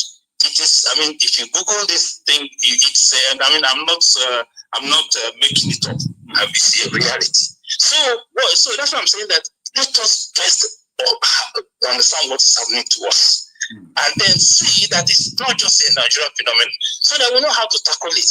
Because our politicians are under their pockets, And then, like I said, Mali, Burkina Faso, Niger are solving the problem of today. They're solving the problem. Nigeria, I had a guy from Mali saying the other day that Mali has a complete control of their territory as we speak right now. They have computers. There's no corner of Mali where you have a jihadist or Fulani herdsmen controlling and saying nobody can go because if you go, they will. There's no such place. They have almost achieved that. Niger has almost achieved that. Burkina Faso is so. So, some radical things may have to happen, like I said, in Nigeria and some of these places, for us to have the kind of independence and true liberty that some of these Sahelian countries have now. These Sahelian countries that we used to say that they don't have anything, they are so poor. Nigeria is first of Africa. There's no, but these Sahelian countries are finally here today, really taking their destiny in their own hands and protecting the lives and property of their people. So that's just the least thing I want to say. Let us dig down and just understand what is happening to us. Pray, and then God in His mercy will intervene, and something will happen one day. I don't know how, but what is going on now will not last forever. I'm sure God in His mercy will hear the cry of His people. Thank you, my brother. Thank you. Let me respond to some of the things you said. I know we have exhausted your time. I actually know that God will hear the cries of His people, but we should not call God in this case. The reason why I say we should not call God is because God is not the author of what is happening. We are the cause of what is happening. Now, let me tell you. You see why I am telling so many people that you can't trust any international community, no matter the kind of politics, even though America is sponsoring them. The solution lies on the people who are the victims. Okay? Because it is not the duty of someone who is oppressing you to free you. it can never be from his mind to free you. But it is the duty of the slaves to choose whether they will be free or not. Now, the reason why I'm saying this is that so many countries like Turkey, Istanbul, these countries have witnessed what Nigeria witnessed, and today they are completely whom these invaders thinks that this is the way it will be. It is an Islamic country, Muslim country. This is a country that don't have one mosque before. What about Jordan? So many countries have gone through what we are going through. That is why I don't listen to all these people, both investigative journalists and so, because I talk reality out of issue. I am talking about what I'm saying. So if we continue to be politically correct, talk this, talk that, before you stop doing your investigation, they have taken you on that, kill you, it will be over. The same people who are now talking, when Nnamdi Kanu came out, they were against him. Everything Nnamdi Kanu said today, it is happening before their very own eyes. So that is why, if I am seeing all these people, I say these people don't even know what they are doing. So even though you are somebody, you are working in CNN, you are doing this, you are in Arise News, if I look at you, I see you don't talk reality out of issue. The reality that affects the people has urgent solution. See, we don't need like a very long-term solution now. All we need is one thing, okay? All we need is one thing. The people must be free. The people must be free. Don't be naive. My brother, don't be naive. Don't be naive. Don't be naive. I was listening to the head of Amotekun in Oyo State, former head of Amotekun in Oyo State, about 2 days ago. Yeah. And he said that when he was appointed, he was a former army general. And so when he was appointed, what they did when the Buhari and his people saw they could not stop Amotekun was to say, okay, let the police be the head of Amotekun. What I'm saying, yeah. Let the police be the head of the yes, let them collaborate with the police, so they are no longer independent. Listen, meanwhile, very important detail, doesn't know little detail, but very important. Meanwhile, the police does not go to the bush. Yes. The police does not go to the bush. Yes. So, and these people are in the bush. So, if a squad that is a group that's led by the police, no matter how willing the police, or no matter how nice the police, or no matter how equipped they are, they cannot go to the police to go after these people, which means which rendered inoperational the Amotekun group that he had. So at the time, the guy was saying that at the time he had to tell them, okay, please, retired army officers or the head of Amotekun in each state in Yoruba land. He said it never happened, and he was frustrated until he left. So what I'm trying to say is that let's just not be naive. Without the support of the state, without the support of a certain organization that is strong, we cannot really fight this. Of course, the villages can manage. For example, as we're having, if the so-called deputy governor did not come with those police and army that were colluding in Ebonyi to come and discourage the villagers from defending themselves, I'm sure this wouldn't have gotten them so cheap. So, of course, yes, at the village level, something can be done. But to really face this problem head on and then solve the problem at state level, and at the higher level, you have to involve the authorities one way or the other. That is the thing. And it's not a question of me and you just getting our thing going and say, okay, let us go and fight people who are with RPGs and some even have rocket launchers. And I mean they use such in the Sahel before the Sahel boys came over and took over government. So people who have sophisticated weapons, how can you? I mean, why would you even begin? Because the more when they see you are armed, they will now appeal to their sponsors to beef up their ammunition. So that's what I'm saying. Let us understand the origin of this thing. the origin of this thing, the people we are dealing with, is not even those two soldiers and Fulani. And behind them are really big powers that really don't want me and you to come out of slavery. But that's the bottom line.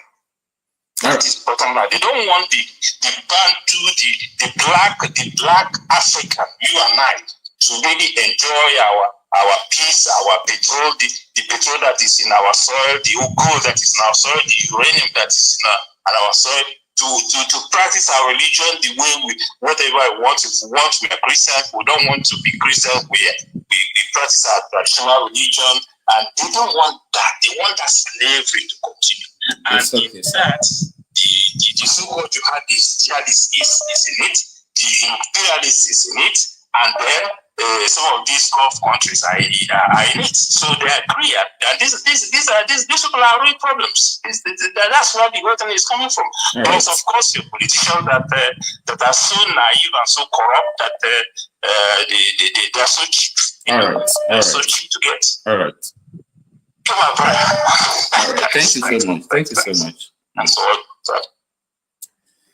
All right. That was a long call. Let's have another call. Hello, good evening, sir.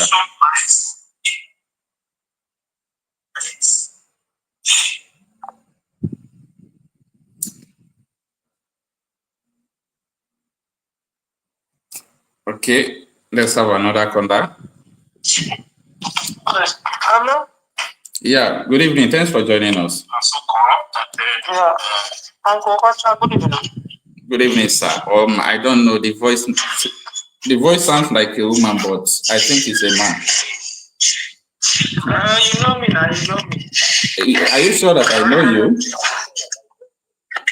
I do join you on live stream now. Okay. All right. Welcome. Tell the viewers your name and where you are connected from. My name is Caleb. Okay. All right. I'm calling from Lagos. All right. How is Echo? We are fine. All right, sir. Ladies, in 5 to 6 minutes, tell us how you feel or what you think about the situation on ground that we have been discussing. My brother, I feel sad, but at the same time, I feel ashamed for the Igbo race. Why? I don't want to use harsh words on us, though I'm an Igbo person, but let me just use it to express myself the way I feel concerning us. We are the most foolish and idiotic race. Will I call it on earth and even Nigeria? We claim to be wise. We claim everything, but we know nothing when it comes to the politics of this 21st century. The geopolitics of this 21st century. Maybe we did well during the Stone Age or the last century, but this current century we are the most foolish set of people. You were pointing out that the Yoruba, their leaders and their political leaders and their elders, that they stand on the truth when it comes to their people. But the so-called elders and our political elite, that they are biased. It's not bias. Why do you say it's not bias? It's not bias. It's as a result of that foolishness that is befalling all the Igbo people. Because Igbo do well in isolation. And it has affected us so well that it will cause pain and calamity to us. Will I say in future, or it has started happening? Now, Nnamdi Kanu goes up. He talked about all this that is happening today. Instead of the Igbo elite or their political wing to call Nnamdi as their child, as their son, as their brother. Okay, all these things you are saying, let them pretend that they do not know how the young man was getting his information. Just pretend that we do not know how you are getting the information. But now, let's believe that you are right on what we are saying. How are we going to do it? Within themselves, in their folly and foolishness, they sit together, they plan on how to arrest the guy, that when they cap his wings, everything will go down. They succeeded in arresting the guy. Now, another guy again now rose up. The so-called believers of Nnamdi now join hand with the foolish elders and their leaders and their political leaders to now attack the man without going close to the man, without even making a clean investigation of the guy. They attack the man, coerce with their enemy to claim the wing of that man again. And it was no far, just few months now, Fulani are now bringing reprisal attack of their pain over, will I say, period of 3 years that Simon Ekpa made them not to reign supreme in Igbo land. And their political leaders, because of the inconveniences, how Simon disturbed them not to show their powers, they are now showing it. Gumi said that they should recruit Igbos to fight Igbos. When you see all those stupid picture and video that they are posting, you killed your brother, you now tie your brother to a motorbike and you say that you have caught a cow, that this is your cow, that Biafra kill you there. My brother Okocha, yeah. I don't know if it is on your program that I say that. You see that program that happened before the Civil War, that it will happen again. I don't know. I didn't know that I said it in one program, but maybe it's not your own, it's another person, but I can't remember. But you see, for Igbo, and I will say it again this night. You see the generation after the war.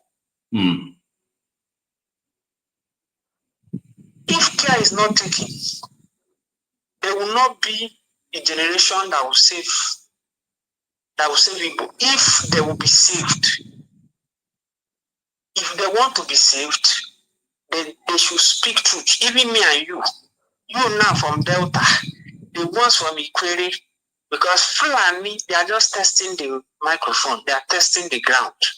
I'm from Ebonyi State, and I will not make boastful of it. I'm not going to mock the place they attack, but I know my people. Fulani will not cross my own side. I won't mention it, but they will not cross it too. But Igbos, it's from the day that Anambra man begin to see a Delta Igbo as a full-fledged Igbo and begin to respect and regard a Delta Igbo and begin to respect and regard an Imolite as his brother and begin to respect and regard other ones, the day Ebonyi man will begin to see, that will be the day that our salvation will start coming small.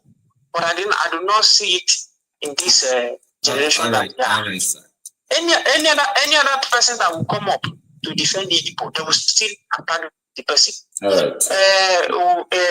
Our foolish governor, the people that he sent to go and study on scholarship, the speech he told them at the airport is that as I'm sending you to you, okay, do not go and study and come back as Simon Ekpa. Let me know if it's still Simon Ekpa that is killing them. The evil thing they are doing to their own children. That is why I made mention of Nnamdi. If God should let the hand they used to feed their child to be used to feed them back. But I pity the foolish ones that are singing their praises. It's all right. To me, it is a Devumari village that they attack. Yeah, we have exhausted the time. Sorry, let me just say this and I will leave the platform for others to talk. Why would Winfrey say that the people should not do reprisal attack? Do you want him not to get his second term? Or is it not Dave brother? They will continue to play a politically right speech. They will continue to do that. But the villagers, my word to them is that they should sit up. They should not look onto politicians. They should sit up, even if it is machete they have. They should start keeping vigilant at night. Do it by themselves. If they cannot do it better, they should look for those ones that is calling for Biafra. They should look for them and know how to get their contact. Leave their governors, otherwise they will kill them. Finish. They will kill them. Even me as I'm talking, I've said it. If my father wants me, I believe in Biafra. If my father wants, let them be singing the praises of the governor. They will come, they will kill them. If my generation will not stop it, I believe that the next coming generation, that is why I do tell you that I love what you are doing. Because YouTube will keep all this video, all this enlightenment that you are passing out. Maybe our forthcoming generation will read it and know how to do if there is time for them. Let them continue. People should not do the reprisal attack. They will keep on killing them. All right. So we'll kill them where their eye will be open. All right. Thank you, my brother. Okay, just in a few minutes, let us go on break. Please try to watch this video again and understand the details while we come back to receive some calls before we call it a day. Who are the people doing the kidnapping? Who are the people? They like refer to them as bandits. Who are the people carrying out the banditry? Are they in our forest around here? The entire Yoruba land is occupied by them. As we are talking now? As I'm talking to you. You, until recently, was the chair of Amotekun in your state, right? Yeah, for some time. For some time. So what can you say about security around your state and Amotekun? Until I left, the security was still not okay. There's the influx of this Fulani herdsmen. And I was shouting.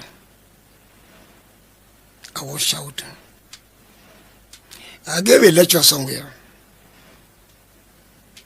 And I quoted Abasha. He said, if you are fighting security and it lasts more than 4 weeks, the government is behind it. So, explain. Good.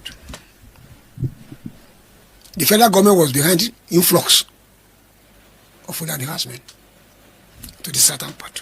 When you say Fulani herdsmen, men with cow.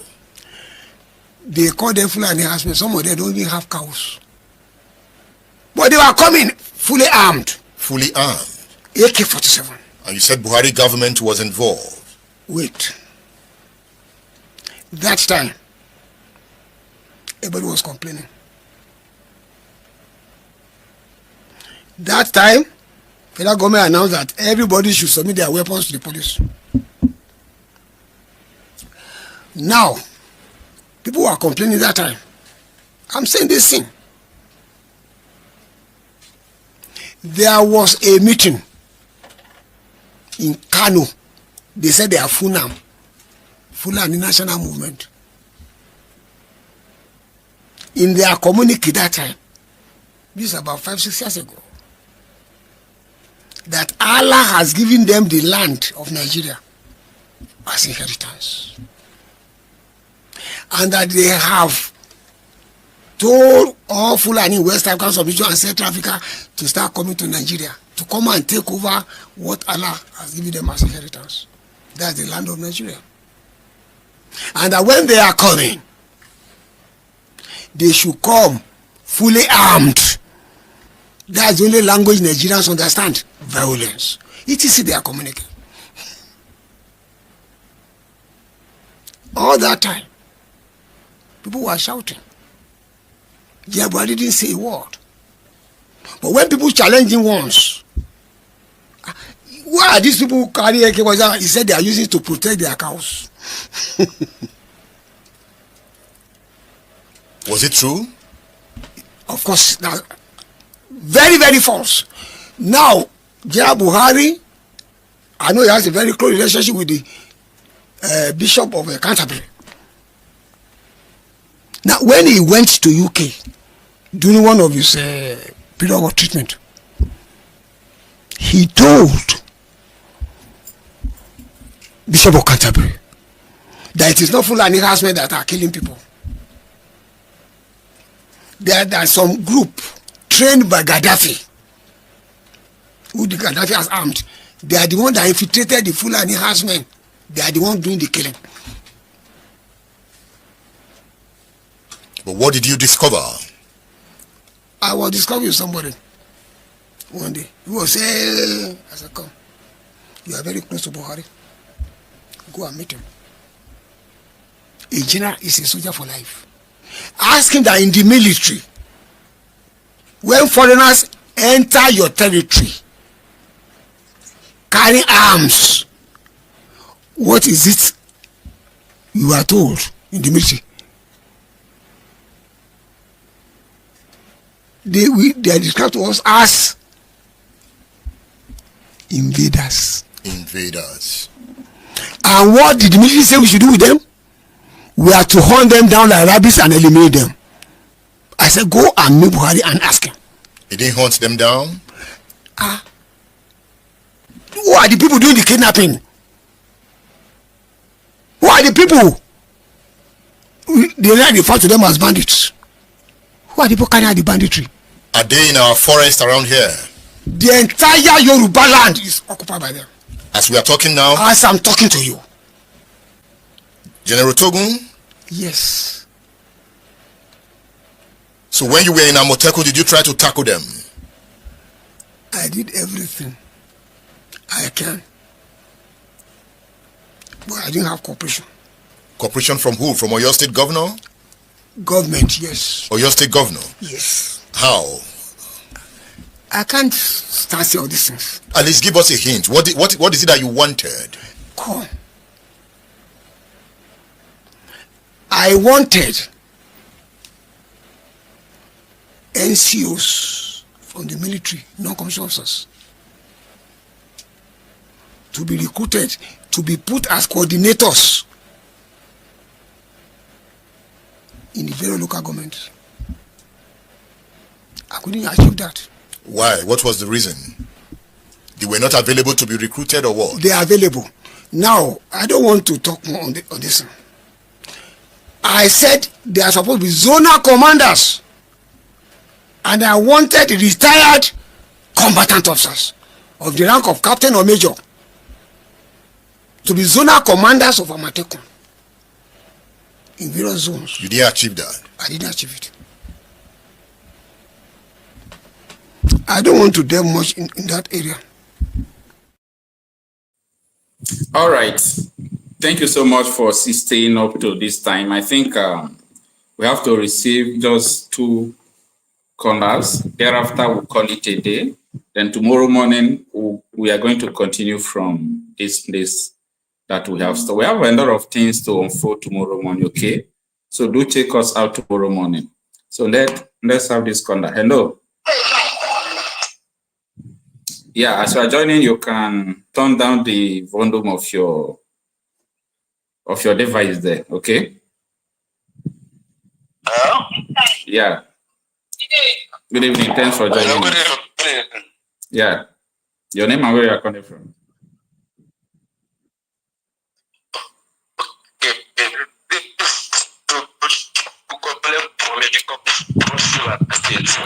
Hello, Mr. Okocha. How are you evening? Yeah, I'm fine. It seems you don't have network in Cross River. Hello? It seems you don't have network in Cross River. I have to talk. But I'm struggling to hear. I'm struggling to hear you because the network is not stable. Okay. Oh, I wanted to give you something. I don't know. How can I go about it? All right, you can go on to talk. Okay, I should go on and talk. Yeah. Okay. Good evening once again. Thank you. Good evening, listeners. Mr. Okocha, I appreciate you in your works. Mr. Okocha, Yeah. my suggestion is this. All the callers, all of us, everybody is complaining about Igbo leaders, about Igbo governors, all the politicians. Mm-hmm. No solution. Mm-hmm. I don't know whether I'm going somewhere. You are taking us to where you are going. We don't know where you are going. So go on. Okay. We are with you. All of us are complaining about their behaviors, about their characters, about their deeds. What are the solutions towards the problem that we are facing? Our brothers and sisters are dying. Our women are dying. Our fathers are dying. All right, tell us, what do you think is the solution?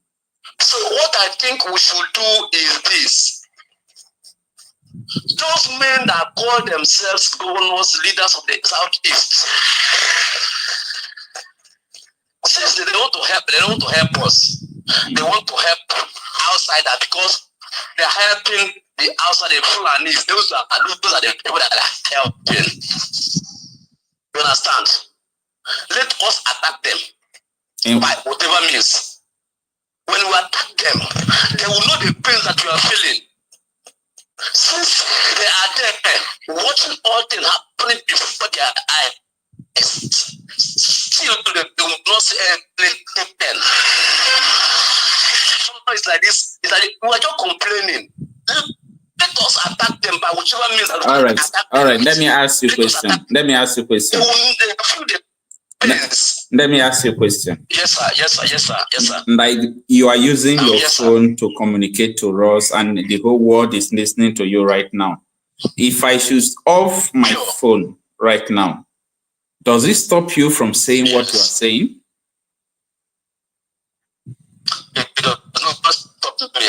Yeah. When you unplug the speaker, the person who is still speaking is still speaking.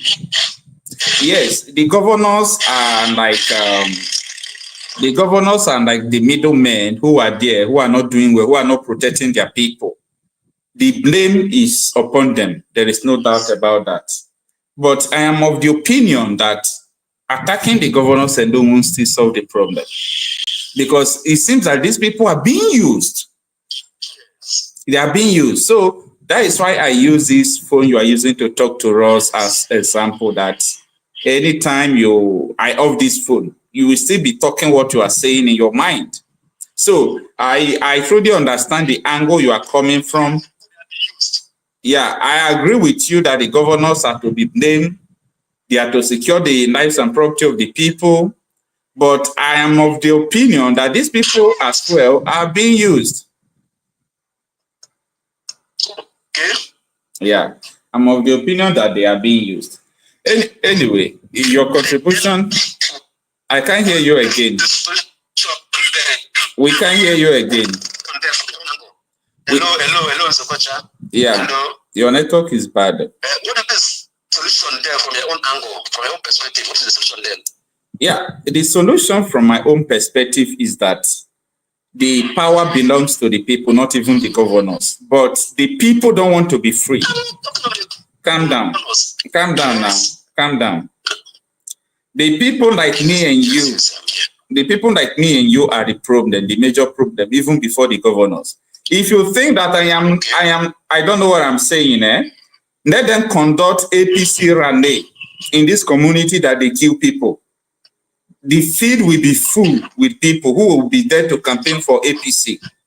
The problem is between me and you. The people, when they wake up, that is why it is our duty to continue to speak to them, to sensitize them, and to let them know what lies ahead of them. It is nothing but death. So if they refuse to hear and they are seeing what we are saying, when we speak, they see it. So what I'm trying to say is that the people are still the problem. The whole thing will complain up and down. Very soon you will still see them.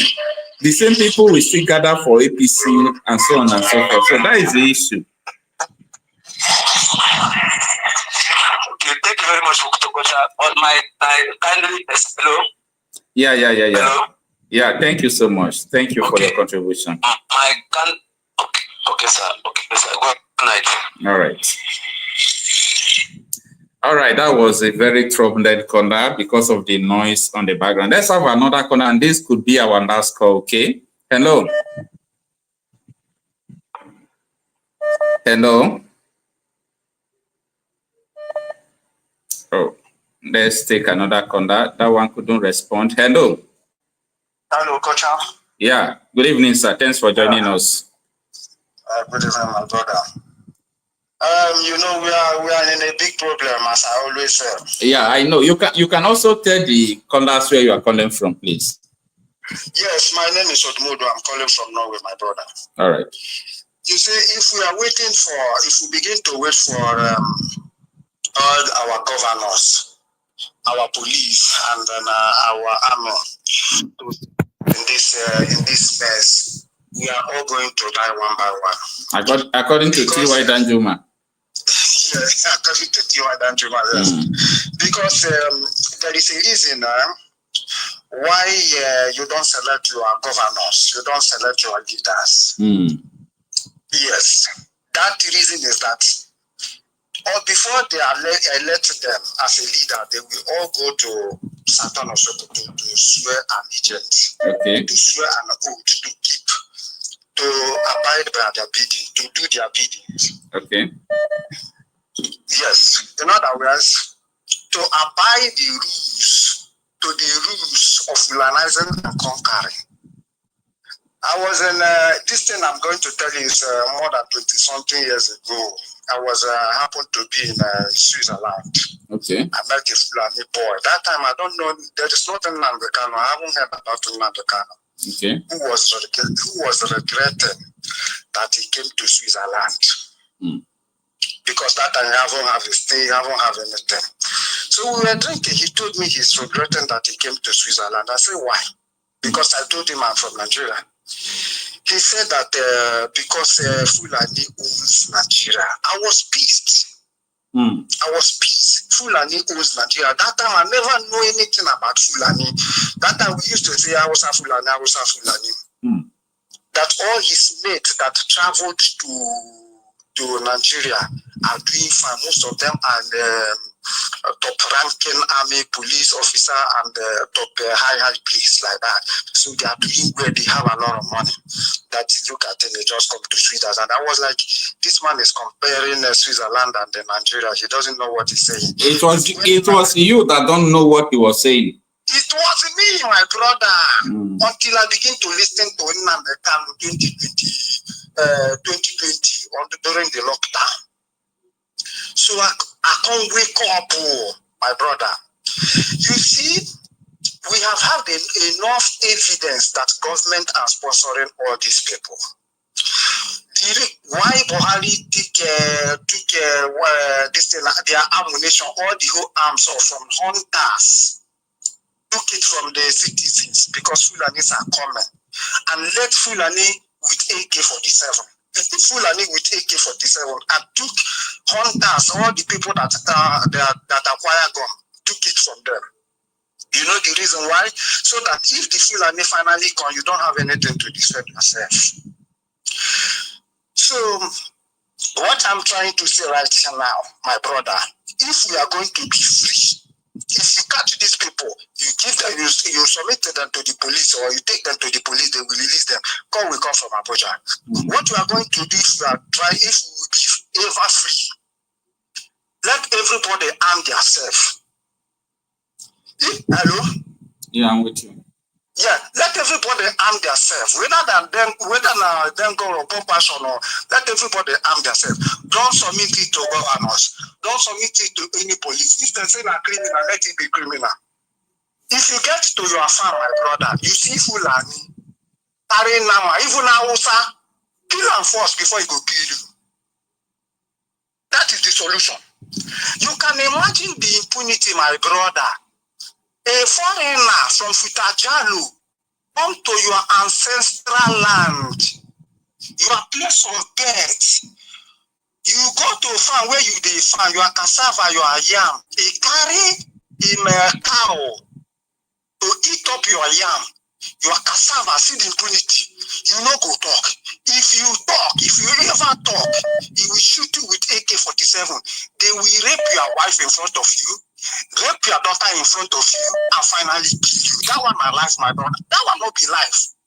We are all slaves.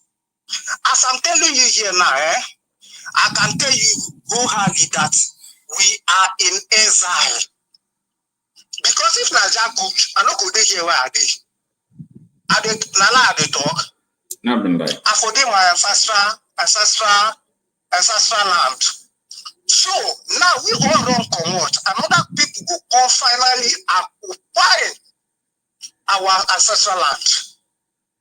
The reason why we dey Europe dey fight, make we divide. The only solution for this Nigeria na division. If then divide, Yoruba go their own, Oduduwa, and Arewa or Hausa go their own, and then Biafra go their own. Where Fulani go come from Futajalon, come they say we want Nigeria. That is the only solution. And my brother, I needed to talk with you. I don't know how to talk with you, like privately. All right. Maybe after somebody program if finish go you control this yourself. So bother, my brother. So bother. You are doing a very good job, my brother. Thank you so much. Have a nice evening. All right. Yeah. All right. Yeah, bye. Yeah. Okay. I think we are going to call it a day. A lot of people have been calling as well, but we have exceeded 2 hours that the program was scheduled for. We have a lot of things to discuss with you tomorrow regarding the insecurity challenges we have around us. So do well to tune in tomorrow. The program will be scheduled, so you'll be notified before the time. So I appreciate everyone who have stayed from the beginning of the program up to now. Thank you so much. What we are going through today is something that we all must take serious, because if the insecurity did not end us, we'll end insecurity. And our own challenge is to make sure we end insecurity. But I don't know how. But anyhow, let's try to end it. So thank you so much for tuning in this evening. Every Yoruba person supporting Fulani, you are setting up yourself to become like the Hausa people. Remember when Hausa was supporting Fulani? We are Hausa Fulani, we are Hausa Fulani. Where are the Hausa people today? I ask you. Fulani have completely overwhelmed them. It's called emasculation. Completely emasculated them. The same thing is going to happen to you. Traitors, saboteurs in your midst, they will promise them heaven and earth. They will give them anything they ask for in order to ensure that they get into you. They subjugate. Now they have left the Lauren, having taken a Lauren and taken it to Sokoto. They now want to come into Oyo. They want to come into Ondo. Once they take over all those places, it's over for the Yoruba race. Over for you. By the time the Fulanis are done with you, believe you me, if you don't rise up now to fight for your freedom, by the time Fulanis are done with you, you'll be more useless than a Hausa peasant doing Babiyala somewhere in Zaria. That is the future that awaits you. Now, our people must understand this very clearly, especially my Yoruba brothers and sisters. It is about time you stop supporting evil. Every Yoruba person supporting Fulani. Instead of them to actually discuss the 1999 constitution, it is a fraud already. That constitution is a fraud. Now, what you are doing now, you want to start, advancing the interest of those religious groups to actually now confirm that Nigeria is an Islamic state. And let me tell you something that people don't know. This thing was caused by the British. Between 1900 and 1960, they knew that they cannot govern the North except they allowed them to practice their religion, and they were using their religious leader to basically govern them. It is called indirect rule. Immediately after independence, 1960, the British knew that they should not have forged these two people together. They know But because they want to achieve the divide and rule and to be able to conquer and take our resources and steal whatever they want to steal over the years, they merged these two people together. They could not govern the North and South under one religious or administration. They know. So they now give independent and march you people to work together. That was why the 1960 coup started. That was how the Civil War started. Now, 86, Babangida came with the OIC stuff, tried to Islamize us. It didn't work. In 2000, when 1999-2000, when Obasanjo came, he permitted them to start practicing Sharia. Today now, they want to consolidate it. Once you remove that person, all of us, whether you are Hausa, Igbo, Yoruba, Jukun, Christian, traditional, you are now under the law, the Islamic law, because they put it in the Constitution. In fact, listening to the member that was representing Ahoda East, Abu Anudua Federal Constituency, River State, I want to get his words. He said, personal matters, that was envisaged, he says, by the people who drafted this constitution. And I want to quote him. The implication is, if the word personal is removed, Islamic law would have broader implications. The word personal was put there for a reason. Let's talk a bit about this whole conversation about Islam.